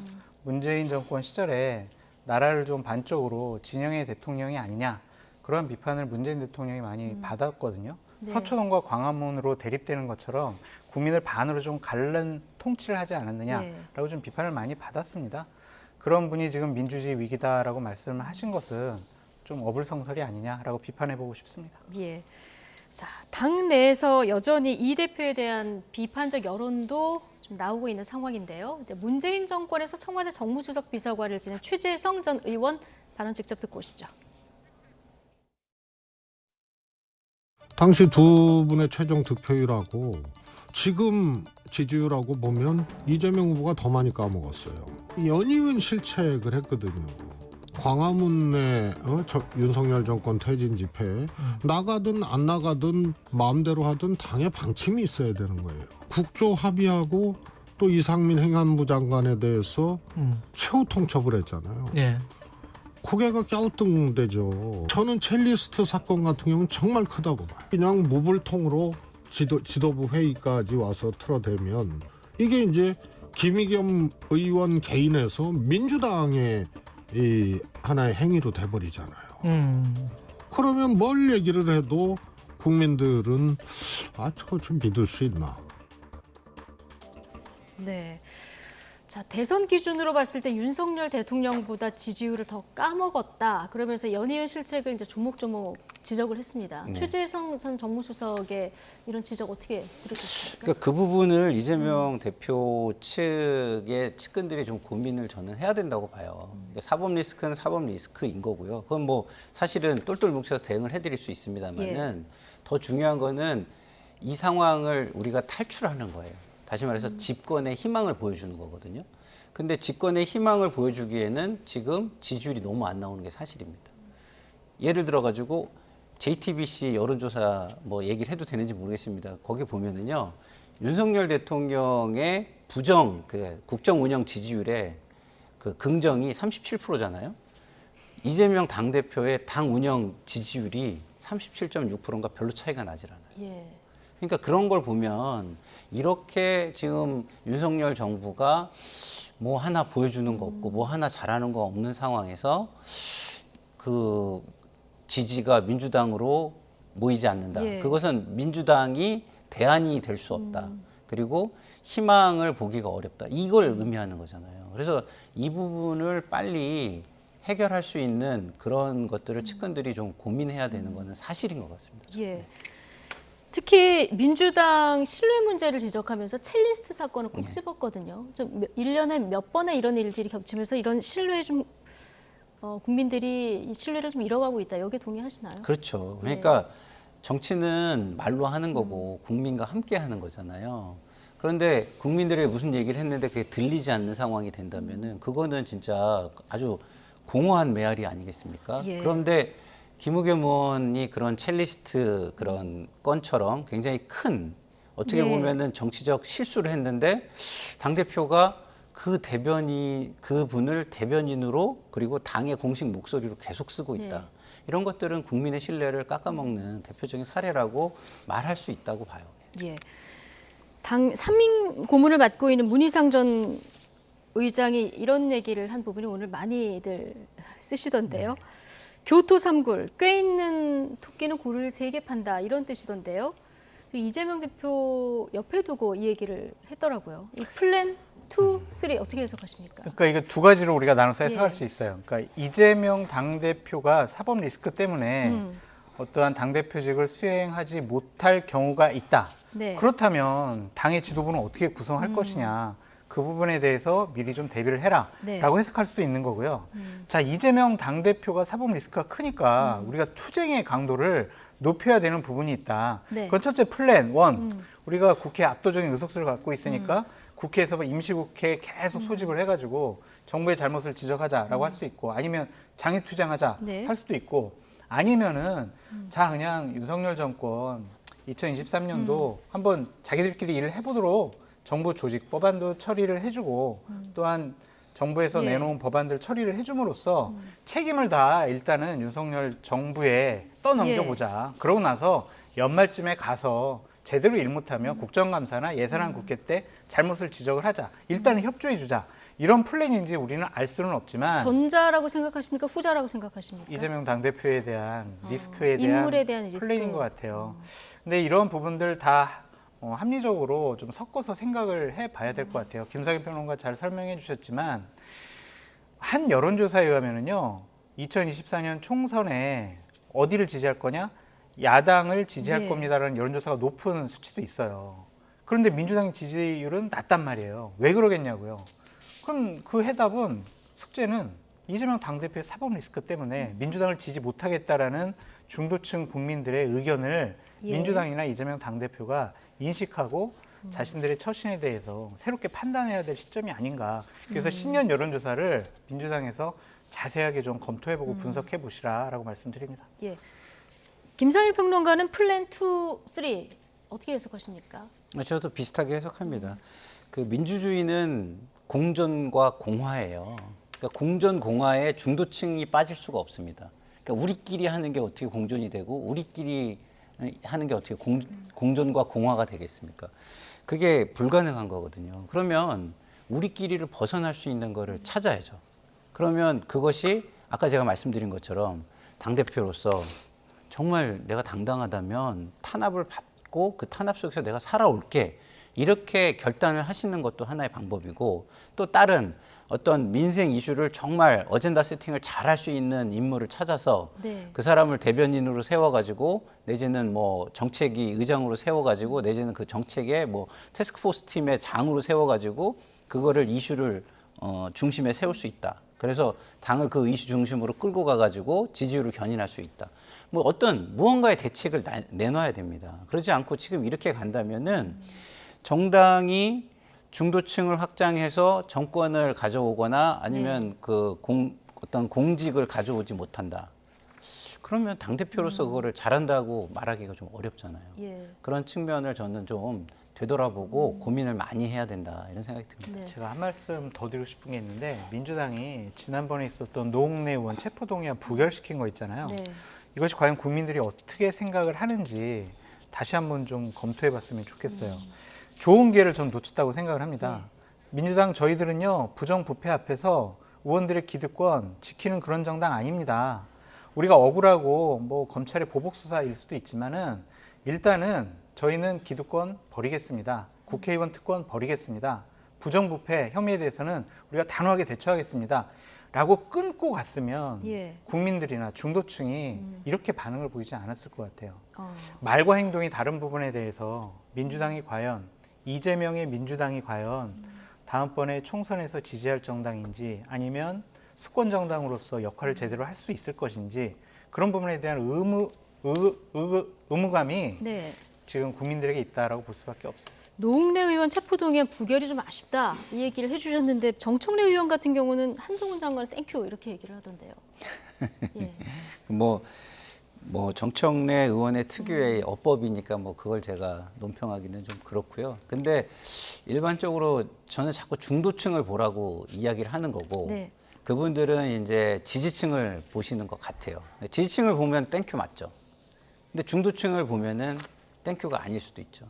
저도 사실은 이런 얘기 굉장히 괴롭거든요. 사실은 노웅래 의원이 저한테 엄청 잘해주시는 분인데 굉장히 괴로운데 그래도 아까 제가 얘기한 것처럼 그 탄압받는 속에서도 내가 당당함을 보여줬을 때 국민들은 더 환호를 하고 지켜주려고 노력하고 그런다는 것은 역사적으로 우리가 여러 사례를 통해서 입증된 거는 맞는 것 같아요.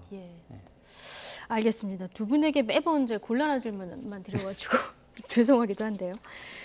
자, 국민의힘 얘기로 좀 넘어가 볼까요? 자, 국민의힘 당권 주자들, 자, 윤석열 대통령이 주최한 앞서 얘기한 신년 인사회 여기에 참석한 다음에 어디를 갔냐? 보수의 심장 TK에 집결을 했습니다. 이거는 윤심도 잡고 당심도 잡자 뭐 이런 행보라고 보면 될까요?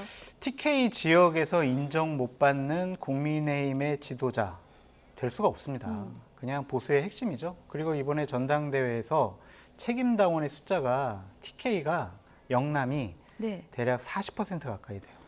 그러면은 거의 판세를 좌지우지할 수가 있다라고 볼 수밖에 없고요. 민주당 마찬가지잖아요. 광주에서 인정 못 받는 정치인이 민주당에서 지도자로 커나갈 수 있습니까? 일단 TK 민심을 잡아야 이번 전당대회 때 자신이 당대표로 뽑힐 가능성이 높다. 그러니까 가서 당원들이나 TK에 계신 시민들에게 잘 보이고 싶어 해서 간 거라고 봐야 되겠죠. 대구 경북 책임당원이 40%? 영남권이 40%고요. 대구 경북만 해가지고는 한 20%가 좀 넘을 것 같습니다. 그런가요? 근데 이번에 당원 투표 100%로 바뀌었으니까 오늘 이런 행보는 뭐 불가피하다 이렇게 봐야 되겠군요. 그렇죠. 뭐 자기 이익을 위해서 달려들 가신 거죠. 근데 사실은 국민은 좀 안중에 없는 모습이라서 좀 안타깝긴 합니다. 이게 신년 벽도부터 이렇게 했어야 됐을까요? 신년 벽도에는 좀 더 큰 그림을 보여주고 2일부터 움직여도 되죠. 아니 3일부터 움직여도 되잖아요. 4일부터 움직여도 되고 한 주를 보내고 움직여도 되고. 근데 조금 자기들만 뭐 생각하는 모습이라서 저는 계속해서 정치권을 보면 좀 답답합니다. 좀 아까 제가 계속 말씀을 드리지만 민주주의는요 공존이에요, 공존. 나와 같은 사람들 외에는 다 없애버리고 우리끼리 사는 게 민주주의가 아닙니다. 그렇기 때문에 지금 당원 100%로 한 것도 제가 볼 때는 정말 말이 안 되는 일을 한 건데 그거를 뭐 신년 첫 일정부터 꼭 저렇게 자기들만을 위한 경쟁을 위해서 내려가는 모습 저는 별로 좋아 보이지 않습니다. 저기 가서 무슨 국민을 위한 메시지를 낼 수 있겠습니까? 서로 이렇게 경쟁하면서 잘 보이려고 아부 경쟁하는 이것만 보여주고 그냥 끝나는 거잖아요. 그럼 국민들이 볼 때 과연 저 당에 속하지 않는 사람들, 중도층과 타 당에 속한 사람들은 어떻게 볼까요? 아이고 참 가관이다 이렇게 좀 보지 않을까요? 타당에 속한 사람들은 그렇게 볼 것이다.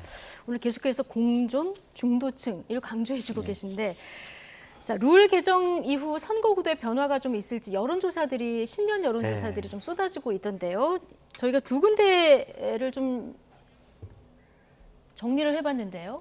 자, 뉴시스 조사에서 보면은 나경원 전 의원이 30.8%로 높습니다. 상당히 높고 그 다음이 안철수 의원이고 김기현, 주호영 그리고 유승민 의원이 좀 떨어졌고 다른 그 MBC 조사를 봐도 나경원 의원, 안철수, 김기현, 유승민 이 순위는 지금 비슷한 흐름을 보이고 있거든요. 전체적으로 보면은 나경원 전 의원이 부동의 1위, 그리고 김기현 의원이 좀 약진을 했고요. 유승민 의원이 좀 떨어졌고 이런 추세예요. 네, 나경원 의원은 항상 이제 여러 가지 선거에 계속 출마를 해가지고 당원들이 기대하는 그리고 당원들의 응원을 받는 그런 항상 일정한 포지션을 갖고 있어요. 예. 재작년에 있었던 당대표 선거에서도 나경원 의원이 당대표 당원에서는 1등 했죠. 네, 당원에서 예. 1등을 했죠. 그런 것을 보면 이번에 100% 룰 개정으로 가장 수혜를 볼 수 있는 사람은 나경원 의원이다라고 볼 수밖에 없습니다. 예.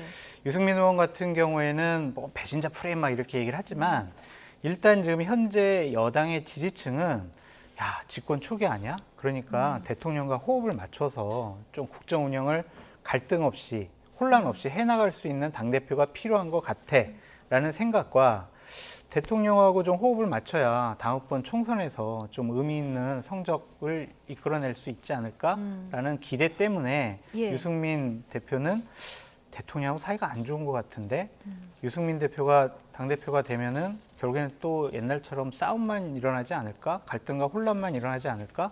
여권이 분열하지 않을까? 그런 걱정 때문에 당원들과 여권 지지층에서는 좀 낮게 나오는 측면이 있습니다. 예.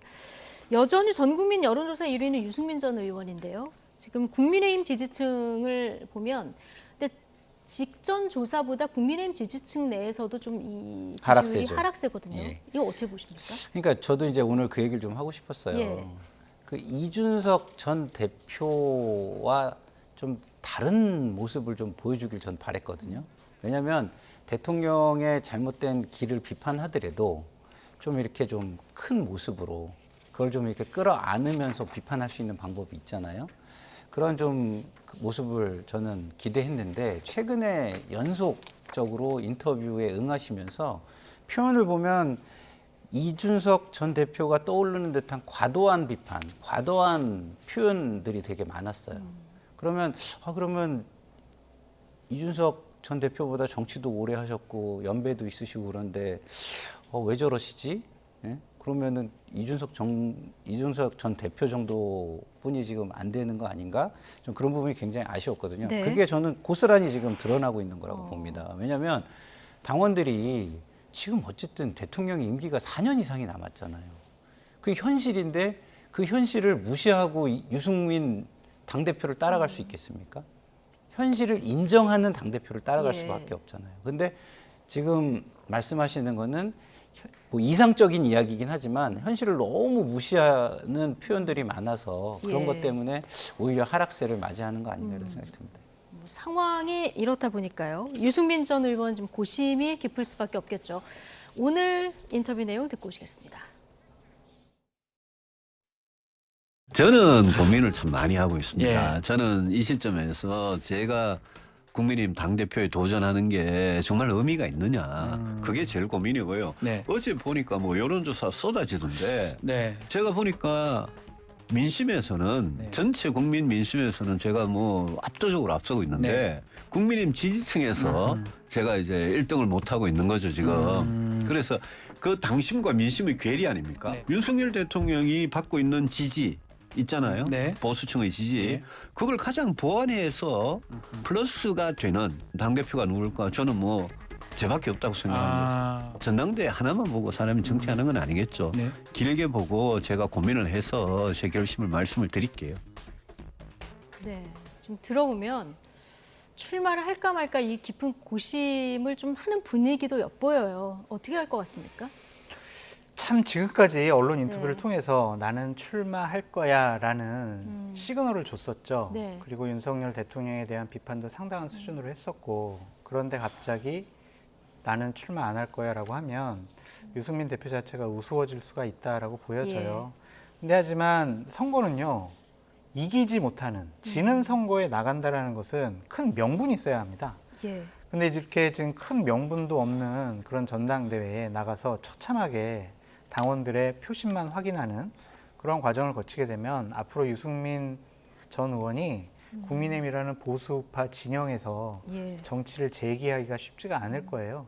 그래서 그 고민의 포인트가 전 그거라고 보여지는데 일단은 본인이 지금 현재의 행동들은 출마를 안 하려고 하는 거 아니냐 그렇게 볼 수밖에 없어요. 왜냐하면 다른 지금 후보들은 아까 봤듯이 TK 지역에 가서 인사도 하고 예. 사무실도 만들고 여러 지금 조직책도 지금 모집하고 있거든요. 어제 그 중앙당 신년인사회도 참석을 안 하셨죠? 그렇죠. 예. 그러니까 지금 유승민 대표를 선거할 때마다 도와줬던 사람들, 실무진이라든지 의원들에게 아무 연락을 지금 안 하고 있다는 거예요. 그렇다면 조직이 최소한의 조직 없이 선거를 칠 수는 없잖아요. 예. 예를 들면 우리 YTN하고 인터뷰를 해야 되는데 계속 본인이 선거운동 하러 다니면서 본인 전화로 해가지고 인터뷰 날짜 잡고 시간 잡을 수는 없잖아요. 최소한의 실무진에게도 지금 연락을 안 한 것을 보면 안 할 수도 있겠다. 그런 생각도 좀 듭니다. 예. 가족들 얘기를 많이 했습니다. 당에서 특히 딸이 반대한다면서 아빠 떨어뜨리려고 룰까지 개정했는데 다른 의미 있는 일을 해라 이렇게 조언을 했다고 하는데 자, 지금 지는 선거에 나갈 때는 명분이 있어야 되는데 그게 좀 부족하지 않나 이런 취지의 발언을 하셨거든요. 그러니까 이제 선거에서 의미 있게 지면 다음에 기회가 오는 모습을 네. 저는 되게 많이 봤어요. 근데 의미 있게 진다는 게 뭐냐면 아까도 얘기했지만 약간 탄압을 받으면서 정말 끝까지 자기 소신이나 이런 걸 굽히지 않는 모습 이런 걸 보여줘야 되거든요. 그러면 유승민 지금 의원께서는 탄압받는 모습을 지금 보여주고 있잖아요. 근데 거기에서 본인이 또 강대강으로 치받아요. 그러면 더 이상 거기서는 탄압받는 모습을 국민들이 볼 수가 없는 거예요. 지금 그 정당은 그 민주주의 정당은 이래야 된다라는 걸 잘 얘기하고 계세요. 그럼 그걸 아주 차분하게 얘기를 하시면 돼요. 근데 대통령을 공격하는 모드가 더 앞서가면 네. 제가 볼 때는 본질은 사라져 버리거든요. 그런 측면에서 볼 때 지금 다시 메시지를 조정하셔가지고 메시지를 내시면서 선거에 나오면 저는 의미는 있다고 생각을 합니다. 그리고 다음이 있을 거라고 생각해요. 근데 예, 지더라도. 근데 메시지가 지금 상태, 이전에 인터뷰를 했을 때 약간 격앙된 모습, 이런 상태라면 결국은 대통령과 맞서는 사람으로만 이미지가 남고 예. 후위를 도모할 정치적 자산은 있기가 어렵다. 저는 이런 생각이 듭니다. 예. 자, 오늘 연합전선을 형성한 분들도 계시더라고요. 그렇죠. 윤상현 의원과 안철수 의원 이 두 분이 수도권 험지의 당대표 후보들이 다 출마를 선언하자 여기에 이제 의견을 같이 했는데 어떻게 보세요? 기본적으로 수도권에서 선거에서 이겨야 총선 승리가 가능한 것이죠. 영남권에서 아무리 이긴더라도 네. 수도권 의석이 120석이 넘어요.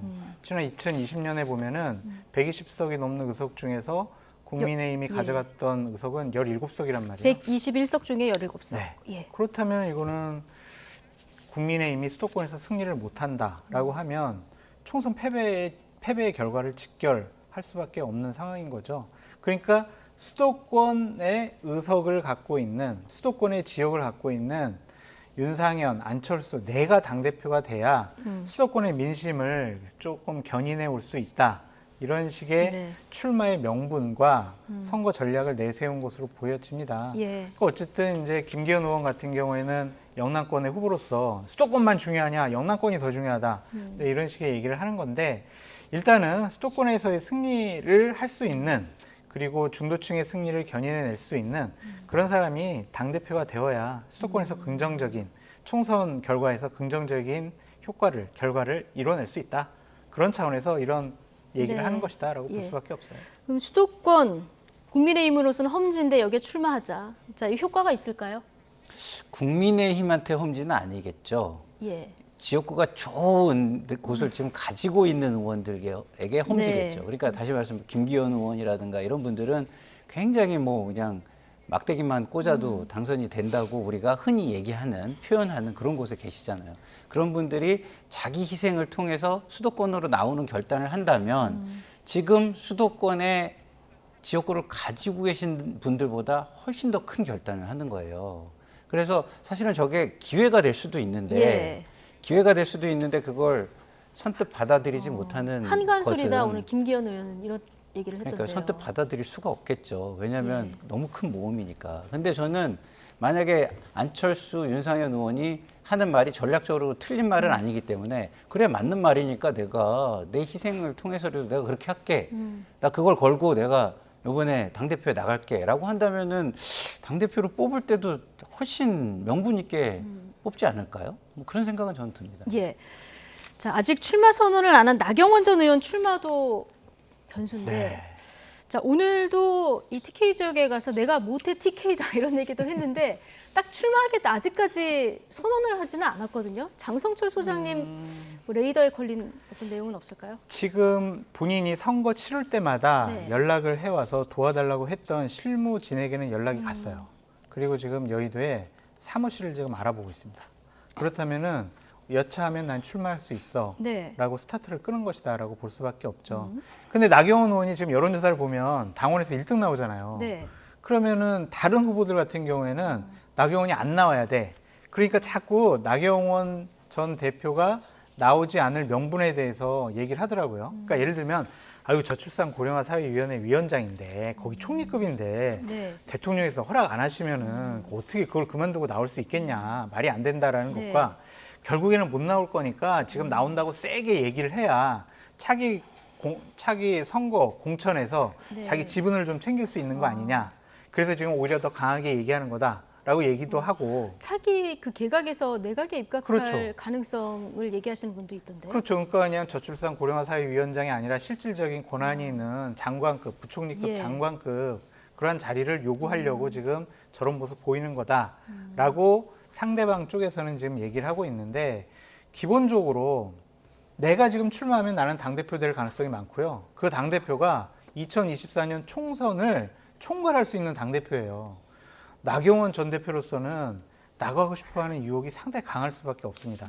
만약 윤석열 대통령이 당신 안 돼, 나가지 마. 그러기 전까지는 나경원 전 대표는 출마할 가능성이 높다라고 보여집니다. 여론조사상 어디에서 조사를 해도 지금 이를 그렇죠. 달리고 있으니까 지금 포기하기는 어렵다. 그렇죠. 예. 맞습니다. 김기현 의원이 나경원 의원과 이 연대를 하고 싶은 이런 발언들로 읽히는 발언들을 꽤 네. 하거든요. 그러니까 이제 나경원 의원이 지금 당심은 네. 얻은 건데 윤심을 못 얻은 거잖아요. 예. 그러니까 윤심은 나게 있으니까 나와 연대하자 이렇게 얘기하는 것 같아요. 그래야 또 안 나왔을 경우에는 또 후위를 도모할 수 있지 않느냐 이런 얘기를 하고 있는 것 같은데 뭐 모르죠. 윤심이 어떻게 될지 마지막 윤심이 만약에 열린다면 나경원 의원에게 열린다면 지금 가능성은 나경원 의원이 가장 높은 거 아닌가요? 제일 높다. 그래서 지금 나경원 의원은 TK를 쫓아갈 일이 아니라 용산을 쫓아갈 상황이 아닌가 저 이런 생각이 듭니다. 예, 두 사람 연대는 가능성이 좀 있다고 보십니까? 저는 있다고 봐요. 있다고 왜냐하면 나경원 의원이 굉장히 실리적인 측면이 강한 정치인으로 저는 예. 개인적으로 좀 보고 있거든요. 그런 측면으로 보면 안철수, 유승민 이런 의원과 연대를 하기보다는 대통령과 가까운 인사와 연대할 가능성이 높다라고 저는 개인적으로 관측을 합니다. 알겠습니다. 네. 지금 뭐 양당의 상황, 뭐 신경전 이런 내용들 짚어봤는데요. 자, 국회도 지난해 내내 얼음장 아니었겠습니까? 네. 올해는 좀 훈풍이 불어야 될 텐데, 자, 벌써 1월 임시국회 소집 여부를 두고도 신경전입니다. 지금 민주당은 법안 처리를 해야 되니까 빨리 열어야 된다. 이렇게 주장을 하고 있고, 국민의힘에서는 이거 이재명 대표 방탄용이라서 이거 좀 지켜보고 설 이후에 열자 이런 입장이거든요. 어떻게 해야 된다고 보십니까? 국민의힘은 그렇게 공격할 수 있지만 급한 네. 거는 지금 국민의힘이에요. 네. 지금 여러 가지 법안, 정부 조직 개편안 이거 처리 안 할 겁니까? 여당이니까요. 네, 임시국회 이거 소집을 해서 빨리 야당을 설득을 해서 이런 법안들 처리를 해야죠. 이것을 국조특위 이거 연장하려고 하는 이재명 당대표를 방탄하려고 하는 그런 임시국회 소집에는 우리는 응할 수 없어. 이렇게 접근을 한다면 대통령실과 좀 다른 생각과 판단일 수가 있을 것 같아요. 그래서 주호영 원내대표가 좋아 임시국회 열 건데 이거 좀 최대한 단축시켜서 열어야 돼 이런 식의 얘기를 했거든요. 그것은 법안에 대해서만 우리가 빨리 처리할 수 있는 그런 임시국회를 열자라고 생각을 하는 것 같습니다. 네. 그래서 이게 여야 간에 복잡한 그런 정치적인 계산이 있어 보이는데 제발 김상일 평론가님 항상 얘기하는 것처럼 정치인들은 모든 판단의 기준을 국민에게 놓고 좀 판단하시라. 민생 법안 처리 안 되면 네. 국민들 피해 볼 거 아니냐고요. 네. 그러니까 제발 자기네들 당리당략 정쟁에 국민들을 볼모로 잡지 말아라. 그렇게 말씀드립니다. 이렇게 생각하면 쉽게 답이 나올 것도 그렇죠. 같은데요. 예. 네. 저는 좀 안타까운 게 이런 겁니다. 지금 주호영 원내대표가 이거 응하지 않을 수 없거든요. 예. 아니 소집의 조건이 되면은 그냥 소집이 되는 건데 우리가 응하지 않을 거라고 한다고 임시회의가 소집이 안 되는 게 아니잖아요. 그러니까 지금 제가 볼 땐 주호영 대표가 하는 얘기는 국민에게 메시지를 던지는 거예요. 이재명 대표를 좀 압박하고 공격할 수 있는 메시지를 던지는 거지 현실적으로는 이거는 임시회의 열면 그냥 열리는 겁니다. 예. 어쩔 수 없는 거다. 그렇죠. 야당이 소집하면 그냥 열리는 거예요. 네. 이거는 어떤 메시지를 던지는 차원이다. 이렇게 해석을 해주셨고요. 자, 올 한 해 국회 좀 여야 협치의 모습이 많이 보였으면 하는. 불가능합니다. 가능하길 빕니다. 불가능하다고 마지막까지 이렇게 얘기하시깁니까? 왜냐하면 내년에 총선이 있잖아요. 네. 그러면은 여야가 협치를 통해서 상대방 일 잘합니다라고 국민들에게 알려드리겠냐고요. 저 집단은 나쁜 집단이고요. 네. 국민을 생각하는 집단 아니고요. 그냥 자기들끼리 진영의 논리에 빠져 있는 그런 편협한 집단이에요. 민생은 생각 안 해요. 네. 지속적으로 그렇게 공격할 수밖에 없어요. 예. 그렇다면 강대강 대치가 훨씬 더 심해질 것 같다. 저는 꼭 그렇게만은 생각하지 않아요. 예. 정치는 살아있는 생물이라고 하잖아요. 어떻게 될지 모릅니다. 예. 뭐 제가 여기서 할 소리인지는 모르겠지만 예를 들어서 이재명 당대표가 결단을 했다. 그래서 지지가 민주당으로 모인다. 그럼 협치해야죠. 그럼 자꾸 김산일 평론가님 그래서 진보 참칭 패널이라는 소리 듣는 거예요. 오죽하면 장성철 소장님이 불가능 이런 단어까지 썼을까 싶기도 한데 어쨌든 올 한 해는 좀 협치의 모습이 보이기를 기대는 좀 해보겠습니다. 네, 새해 첫 나이트 포커스 여기까지 하고요. 두 분 올 한 해도 활약 부탁드리겠습니다. 장성철 공론센터 소장, 김상일 정치평론가 두 분이었습니다. 고맙습니다.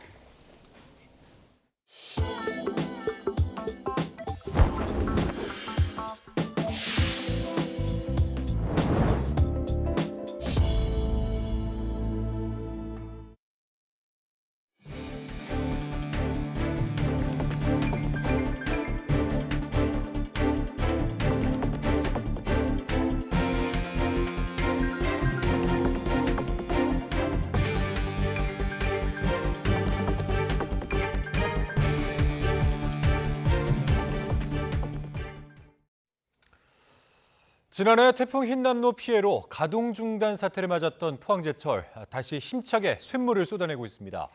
1년 이상 걸릴 거라던 비관적 전망을 깨고 100일 남짓한 시간에 대부분의 복구를 마쳤습니다. 어려움을 딛고 새로운 도약을 준비하고 있는 포항제철 작업 현장, 이윤재 기자가 다녀왔습니다. 용광로가 시뻘겋게 달아오르고 녹은 철광석이 쇳물로 흘러나옵니다. 1500도 가까운 온도에 불똥이 사방으로 튀어오르지만 아랑곳 없이 작업을 이어갑니다. 포항제철소 제2고로에서 새해 힘찬 새 출발을 알리는 쇳물을 쏟아내고 있는 겁니다. 포스코 포항제철소는 지난해 태풍 흰남노 피해로 설립 이후 49년 만에 처음으로 조업을 중단하는 위기를 맞았습니다. 여의도 3배 면적의 공장 전체가 물에 잠겨 1년 안에 복구하기 어려울 것이라는 비관적 전망도 많았습니다. 흰남노로 인해서 고로가 처음으로 160시간 이상 장시간 세운 기록이 없었습니다. 그때 복구 작업이 상당히 힘들었는데 직원들이 열심으로 다 이 일들을 이뤄낸 것 같습니다. 하지만 모든 임직원이 밤낮 없이 복구에 매달린 끝에 100일 정도 만에 대부분 설비를 복구했습니다. 기적처럼 위기를 넘긴 포스코는 새로운 출발을 다짐합니다. 2023년도에는 국가 경제 발전을 위해서 저 뒤에 보이는 뜨거운 샘물처럼 더 열정적으로 일하도록 하겠습니다. 올해는 지난해보다 경제 사정이 좋지 않을 거라는 비관적인 전망이 많은 상황. 어려움을 딛고 다시 쇳물을 생산하는 이 용광로처럼 우리 경제도 올해 다시 힘차게 뛰어오르기를 기대합니다. YTN 이윤재입니다. 네, 우리나라 최대 규모의 연근해 수산물 위판 시장인 부산 공동어시장에서 풍어를 기원하는 초매식이 3년 만에 열렸습니다. 활기찬 새해 첫 경매 현장을 차상은 기자가 다녀왔습니다.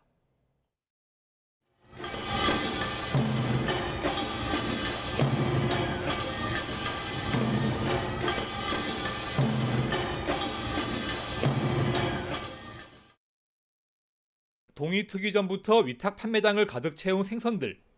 새해 첫 조업을 나간 어선들이 잡아올린 수산물들이 개묘년 첫 경매에 올랐습니다. 쉴 틈 없이 움직이는 손가락과 치열한 눈치 싸움이 벌어지며 어시장의 활기찬 새해가 시작됐습니다. 새해 첫 경매에 올라온 고등어들입니다. 국내산 고등어의 대부분이 이곳을 통해 전국으로 유통됩니다. 고등어와 삼치, 방어 등 1,800톤이 잠깐 사이에 21억 원어치를 기록하며 팔렸습니다. 코로나19로 중단됐던 초매식은 3년 만에 다시 열렸습니다. 유난히 어려웠던 지난해를 털어내고 첫 경매에서 풍어를 기원하는 초매식을 통해 풍성한 새해가 되기를 기원합니다. 여러 가지 어려운 상황 속에서 많은 어획물이 들어왔고 나가는 어선들마다 만선에 들어와서 한 3,500억 정도 목표를 가지고 출발하고 있습니다. 경기 침체와 고유가 속에 어려움을 겪고 있는 유통 상인들도 다시 희망을 품고 품질 좋은 수산물을 찾아내 서둘러 사들입니다. 좋은 선도를 유지해가지고 적정한 억가도 보장을 하면서 저희 국민들의 먹거리 생선에 대한 만큼은 저희들 책임지고 유통하도록 힘쓰겠습니다. 우리나라 최대 규모의 연근해 수산물 위탁 판매장인 부산 공동어 시장은 올해부터 시설 현대화 사업을 시작합니다. 어획물을 자동으로 분류하는 설비 등을 갖춰 경쟁력을 끌어올릴 계획입니다. YTN 최상입니다. 원자력 발전이 한국형 녹색 분류 체계 K-텍소노미에 따라 올해부터 친환경 경제 활동으로 인정받습니다. 원전 산업이 새로운 활로를 모색할 수 있는 계기가 될 것으로 보이는데 녹색 분류 체계 기준 이유보다 느슨하다는 지적도 나오고 있습니다. 최명신 기자입니다. 원전이 올해부터 K-텍소노미에 포함되면서 원자력 안전위원회의 새 업무 보고엔 어느 해보다 관심이 쏠렸습니다. 원안위는 원전 안정성 강화에 최우선 순위를 두면서도 정부의 원전 수출을 돕기 위한 수출 지원 전담팀을 만들기로 했습니다. 원자력 안전과 핵 폐기물에 대한 기술에 대해서 최고 수준을 가져야 된다는 말씀을 하시면서 국제기구와의 협력 그리고 양국 간의 협력을 강조를 하셨습니다. 윤석열 정부 들어 탈원전 백지화 정책에 이어 원전이 K-텍소노미로 친환경 옷까지 입으면서 산업계의 기대감도 커지고 있습니다. 원자력 기술 연구와 개발, 실증은 녹색 부분으로 원전 신규 건설과 계속 운전은 전환 부분으로 분류됩니다. 원전의 모든 분야가 친환경 투자로 인정되는 겁니다. 단 원전 신규 건설과 계속 운전이 전환 부분으로 계속 인정받기 위해선 2031년부터 사고 저항성 핵연료를 써야만 합니다. 이런 가운데 K-텍소노미 지침서에 고준위 방사성 폐기물 처분장 운영 시점을 명시하지 않아 논란이 될 전망입니다. 이유는 2050년까지 고준위 방패장 가동을 명시하고 있는 데 비해 우리는 고준위 처분 시설에 조속한 확보를 담보할 수 있는 법률 제정이라는 두루뭉술한 표현이 담겼습니다. 현재 정부 계획은 방패장 부지 선정 후 37년 내 확보입니다. 올해 부지가 선정되더라도 2060년에야 처분장이 마련되는 셈입니다. 2031년 정도면 고준위 핵폐기물이 포화 상태에 달하거든요. 임시 저장 시설로 이런 문제들을 해결하겠다라는 상태여서 이게 근본적으로 고준위 핵폐기물 문제를 해결했다고 보기 어려운 것 같습니다. 원전 전문가들은 중저준위 방패장 문제로도 국가적 홍역을 치렀던 만큼 고준위 방사성 폐기물에 대한 장기적인 세부 계획과 실행 계획을 담은 법률 제정을 서둘러야 한다고 지적합니다. YTN 최명신입니다. 윤석열 대통령과 김진표 국회의장이 내년 4월 총선을 앞두고 일제히 선거구제에 대한 개편 논의 필요성을 강조하고 나섰습니다. 하지만 각 정당의 첨예한 이해관계가 걸려 있어서 실제로 이루어질 수 있을지는 좀 더 지켜봐야 할 것으로 보입니다. 권남기 기자입니다. 윤석열 대통령이 신년 인터뷰를 통해 중대선거구제 도입 필요성을 강조했습니다. 선거구마다 한 명을 뽑는 현행 소선거구제는 전부 아니면 전무다 보니 진영이 양극화되고 갈등이 깊어졌다며 지역 특성에 따라 2명에서 4명을 선출하자는 겁니다. 입법부 수장인 김진표 국회의장도 현행 소선거구제는 여러 문제를 갖고 있다면서 중대선거구제 도입 등 다당제를 전제로 한 선거제 개편이 필요하다고 강조했습니다. 그러니까 호남에서도 보수 쪽 대표들이 몇 명은 당선되고 거꾸로 대구 경북에서도 진보 쪽 정치인들이 당선이 되어야 협치가 되고. 김 의장은 구체적인 선거법 개정 일정까지 내놨습니다. 국회 정치개혁특별위원회가 한두 개 개정안을 만들면 다음 달에 국회의원 모두가 참여하는 전원위원회를 열고 이를 논의하자는 겁니다. 여야도 승자 독식이나 민심 왜곡 등의 문제에 현행 소선거구제의 개편 필요성은 공감합니다. 하지만 선거구를 합친 뒤 여러 명을 한꺼번에 뽑는 중대선거구제는 현역 의원들의 정치 생명과 직결되는 만큼 각 당의 입장은 첨예하게 갈릴 수밖에 없습니다. 실제로 지난해 6월 지방선거 당시 일부 기초의원 선거를 중대선거구제로 치러본 결과 민주당은 대구서 2명이 당선됐지만 국민의힘은 광주에서 모두 낙선했습니다. 인구 밀도가 낮은 농어촌 지역은 소외될 수 있고 2인 선거구에 그칠 경우 여전히 소수 정당의 기회는 차단되는 등 개편 논의 과정에서 해결할 과제도 적지 않습니다. 강원도의 한 절반 정도 될 텐데 그러면 주민들의 대표성, 주민들의 권익 보호 이런 거에 소홀해질 수가 있거든요. 이게 쉽지 않은 얘기예요. 선거 환경이라든지 국민에 따라서 유불리가 나눠지기 때문에 제도만 놓고 볼 때는 유불리를 따지기는 상당히 어렵습니다. 여기에 내년 총선 1년 전인 올해 4월 10일 법정 기한까지 선거구제 개편 논의를 끝내야 하는 만큼 정치권이 앞으로 석 달 동안 합의에 이를 수 있을진 미지수입니다. YTN 권남기입니다. 정부가 주택시장 경착륙을 막기 위해 서울 강남 3구와 용산구를 제외하고 규제 지역 대부분을 해제할 것으로 보입니다. 조정 대상 지역에서 풀리면 종합부동산세와 양도소득세 중과가 배제되는 등 세금 부담이 줄어들고 주택담보대출 비율, 즉 LTV 등 대출이 확대되며 재당첨 제한 등 청약 규제도 풀립니다. 현재 서울 전체와 과천, 성남, 하남, 광명시 등 경기도 4개시가 조정 대상 지역과 투기 과열지구로 남아 있습니다. 또한 서울 용산, 마포, 양천, 서초, 강남, 송파, 강동 등 15곳은 투기 지역으로 묶여 있습니다. 자동차 번호판 위조나 변조를 막기 위해 도입한 번호판 봉인제도가 60년 만에 폐지됩니다. 국토교통부는 오늘 국토교통규제개혁위원회 심의 의결에 거쳐 자동차 번호판 봉인제 폐지를 포함한 규제 개선 과제를 추진하기로 했다고 밝혔습니다. 국토부는 이번 조치로 국민 부담 수수료가 36억 원 정도 절감될 것으로 예상했습니다. 네, 중고차를 시세보다 훨씬 싼 값에, 그러니까 터무니없는 가격에 판매한다는 허위 매물 인터넷 사이트가 근절되지 않고 있습니다. 소비자가 주의할 수밖에 없는데요. 중고차 관련 정보 시스템을 이용하면 많은 도움을 얻을 수 있다고 합니다. 김학무 기자의 보도입니다. 중고차 인터넷 매매 사이트에 올라온 차량입니다. 고급 수입차인데 가격이 시세보다 4분의 1 정도로 저렴합니다. 국산차도 값이 터무니없이 싸기는 마찬가지.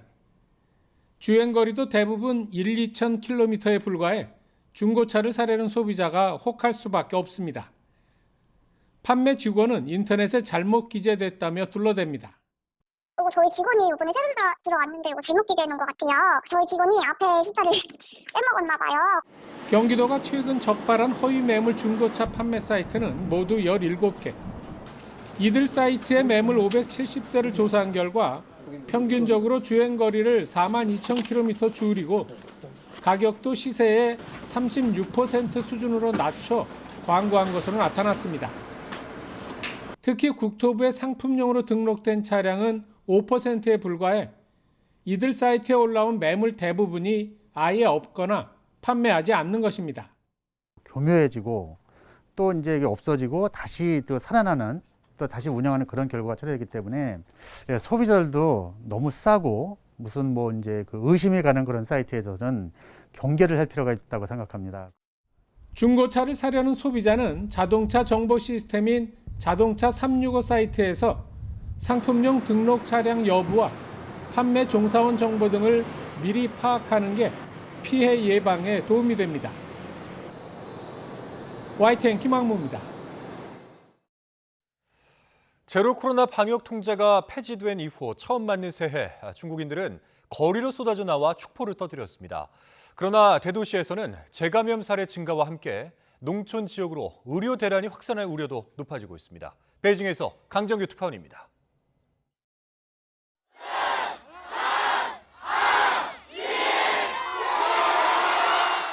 카운트다운과 함께 날린 풍선이 밤하늘을 가득 메웁니다. 3년 전 코로나19 대유행에 문을 열었던 중국 우한의 새해맞이 행사 풍경입니다. 전국 각지에서 축포도 쏘아 올렸습니다. 중국에선 새해 폭죽 터뜨리기가 금지돼 있지만 군중들은 경찰의 제지에도 아랑곳하지 않습니다. 중국 관영 CCTV조차 새해 맞이 축제 현장을 생중계하며 분위기 띄우기에 나섰습니다. 那今年豫园呢，也是特地的把这个亮灯的时间调整到了元旦之前。 그러나 코로나19 대유행 국면 속에 부적절하다는 비판도 제기됩니다. 특히 미국 뉴욕을 중심으로 빠르게 번지고 있는 오미크론 최하위 변이가 상하이에서도 검출되면서 재감염 사례도 늘고 있습니다. 我第3次复阳了，我爸妈、我侄子呀都阳了，我照顾他们。 베이징 등 주요 대도시 감염이 정점을 찍고 농촌 지역으로 확산할 거란 전망도 나옵니다. 시골은 의료 기반이 열악하고 고령층 환자도 많은 만큼 우려가 큽니다. 새해 연휴가 끝난 뒤 국경이 다시 열리고 음력설, 인구 대이동까지 예정돼 있어서 중국은 물론 전 세계가 긴장하고 있습니다. 베이징에서 YTN 강정규입니다. 한덕수 국무총리는 모든 중국발 입국자를 상대로 코로나19 PCR 검사를 시작한 인천국제공항에서 검역 상황을 점검했습니다. 한 총리는 오늘 오후 인천공항 PCR 검사 현장과 대기 장소를 점검한 뒤 취재진과 만나 필요하다면 장비와 인력이 바로 투입될 수 있도록 초경계태세를 갖추겠다고 밝혔습니다. 그러면서 외국인뿐만 아니라 내국민도 불편할 절차를 겪게 되지만 모든 게 국민 전체를 안전하게 보호하고자 하는 조치라며 잘 이해해 주시면 좋겠다고 말했습니다. 기시다 후미오 일본 총리가 이달 중순 취임 후 처음으로 미국을 방문해서 바이든 대통령과 만날 것으로 보입니다. 중국을 겨냥한 안보 협력 강화가 주된 의제가 될 것으로 보이는데 외교 행보를 통해 추락하는 지지율을 만회할 수 있을지 주목되고 있습니다. 도쿄에서 이경화 특파원입니다. 기시다 후미오 일본 총리의 신년사 화두는 방위력 강화였습니다. 지난달 개정한 국가안보 전략을 바탕으로 국가와 국민을 지키는 사명을 다할 것이라고 밝혔습니다. 개정 결정 당시 기시다 총리는 일본 안보에 있어 미일 동맹의 중요성을 거듭 강조한 바 있습니다. 3文書を踏まえ、日米間のあらゆるレベルで緊密な協議を行ってまいります。国家安全保障戦略においても、日米同盟は我が国の安全保障政策の基軸であり続ける。 오는 11일 열리는 미일 외교안보 장관 회담에 이어 양국은 이달 중순 정상회담을 조율하고 있습니다. 기시다 총리 취임 후 첫 미국 방문이 되는데 이 자리에서 안보문서 개정에 대한 설명과 이에 따른 양국 협력 강화를 논의하게 됩니다. 2달 만에 다시 바이든 대통령과의 정상회담을 추진하는 것은 다분히 중국을 의식한 행보입니다. 중국과 타이완 사이에 무력 충돌이 발생하면 인접한 오키나와 섬들까지 직접 영향을 받을 수 있기 때문입니다. 미일 양국은 지난해 11월 처음으로 이 지역 일본 섬을 탈환하는 것을 가정한 공동훈련도 실시했습니다. 島しょ部を含む我が国におけるあらゆる事態に即応するための抑止力、対処力を強化することを目的としており、本演習を実施することが重要な意義と考えます。 올해 일본이 주요 7개국 G7 의장국인 만큼 미국 방문에 앞서 영국 등 유럽 회원국을 기시다 총리가 방문하는 것도 추진 중입니다. 오는 5월 히로시마 G7 정상회의가 성공적으로 열릴 수 있도록 회원국 정상들과 신뢰를 쌓겠다는 포석입니다. 총리 순방 후 이달 시작하는 정기국회에서는 방위비 확보를 위한 세금 인상 등을 놓고 야당의 거센 공세가 예상됩니다. 최근 각종 의혹으로 장관 4명이 줄사퇴하는 등 내각 지지율이 최저까지 떨어진 상황 속에 기시다 총리가 외교 행보로 반등의 계기를 마련할지 주목됩니다. 도쿄에서 YTN 이경아입니다. 일본이 반경 능력 보유를 확정한 지난달 16일 태평양으로 진출했던 중국 랴오닝 항공모함 전단이 다시 동중국해로 들어갔습니다. 태평양에서 2주 이상 장기간 훈련을 마치고 복귀한 것으로 보입니다. 김원배 기자가 보도합니다. 중국 항공모함 랴오닝함 전단이 1일 태평양에서 오키나와 본선과 미야코지마 사이를 통과해 동중국해로 들어갔다고 일본 통합망료 간부가 밝혔습니다. 랴오닝함 전단은 일본 정부가 3대 안보문서 개정을 통해 적기지를 공격할 수 있는 반격 능력 보유를 확정한 지난달 16일 동중국해에서 태평양으로 진출해 훈련을 실시했습니다. 레오닝함 전단은 태평양에서 2주 이상 장기간 훈련을 마치고 복귀한 것으로 보인다고 일본 교도통신은 전했습니다. 레오닝함의 함재 전투기와 헬기는 지난달 17일 이후 모두 320여 차례 출격 훈련을 했습니다. 레오닝함 전단은 지난달 23일부터 25일까지 서태평양으로 남진해 미군의 서태평양 거점인 괌 근처까지 항행하기도 했습니다. 이와 함께 중국의 최첨단 정찰형 무인기인 우전 7이 1일과 2일 이틀 연속 오키나와 본선과 미야코지마 사이를 지나 태평양까지 진출했습니다. 일본 통합망료간부는 1일 우전 7의 비행을 확인한 것은 최초라며 항공자위대 전투기를 긴급 발진시켜 대응했다고 설명했습니다. 우전 7은 고도 20km 상공에서 10시간 이상 날 수 있는 중국의 최첨단 무인기입니다. 시속 750km로 비행하며 작전 반경은 2000km에 이릅니다. 지난달 19일에는 중국군 H-6 폭격기 2대가 오키나와 본선과 미야코지마 사이를 지나 동중국해와 태평양 사이를 왕복 비행했습니다. 일본은 타이완 유사시에 대비해 규슈 남부에서 타이완 인근까지 이어진 난세이 제도의 방위력 강화를 추진하고 있습니다. 중국이 연일 일본 주변에서 무력 시위를 벌이는 것은 이러한 일본의 전략에 대응하는 차원으로 보입니다. YTN 김원배입니다. 가수 아이유와 그룹 방탄소년단의 정국이 미국의 음악 전문지 롤링스톤이 뽑은 역대 가장 위대한 가수 200에 이름을 올렸습니다.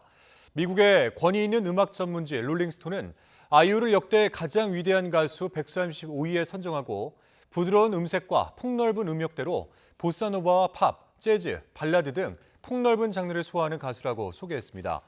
191위에 뽑힌 BTS 정국에 대해서는 지난해 찰리 푸스와 협업한 레프트 앤 라이트로 한국 솔로 가수 중 가장 빨리 스포티파이에서 4억 스트리밍을 돌파했다며 항상 새로운 애드리브와 예상치 못한 보컬 리프를 선보인다고 평가했습니다.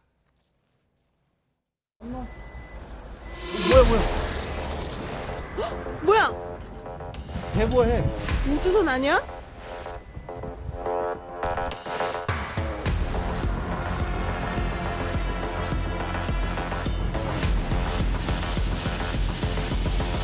세상에 이런 일이 되고 있겠어.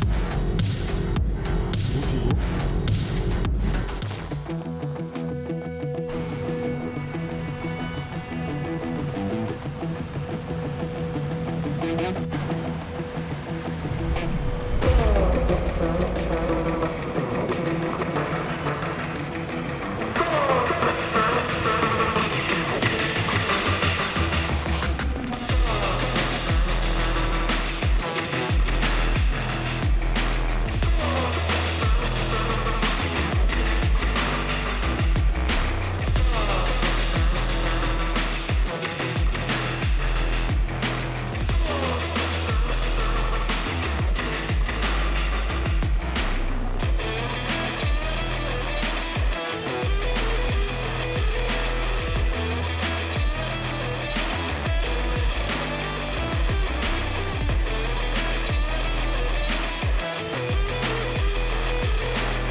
주춤했던 한파가 다시 찾아왔습니다. 내일은 오늘보다 날이 더 추워질 것으로 보이는데요. 중부와 경북 곳곳에 한파특보가 이어지는 가운데 내일 서울 아침 기온이 영하 9도, 철원은 영하 18도까지 곤두박질하며 무척 춥겠고 한낮에도 서울 기온이 0도, 철원 영하 3도에 머무는 등 오늘과 비슷한 수준을 보이며 춥겠습니다. 매서운 추위에 건강 잃지 않도록 각별히 주의해 주시기 바랍니다. 또 내일도 대체로 맑은 하늘이 함께하겠지만 호남 서해안과 제주 산간에는 오전에 눈이 조금 날리는 곳이 있겠고 내륙은 맑은 날씨 속에 대기가 더욱 건조해지겠습니다. 특히 동쪽 지방에는 건조특보도 발효 중인 만큼 불씨 관리 철저히 해주시기 바랍니다. 내일 아침 기온 오늘보다 2, 3도가량 낮겠습니다. 서울 영하 9도, 춘천 영하 13도, 대전 영하 8도, 안동 영하 10도로 예상됩니다. 낮 기온은 오늘과 비슷하거나 조금 높겠습니다. 서울 0도, 대전 3도, 광주 4도, 대구 4도로 예상됩니다. 이번 강추위는 모레 낮부터 점차 누그러질 전망입니다. 날씨 정보였습니다. 월요일 뉴스나이트 마치겠습니다. 함께해 주신 여러분 고맙습니다.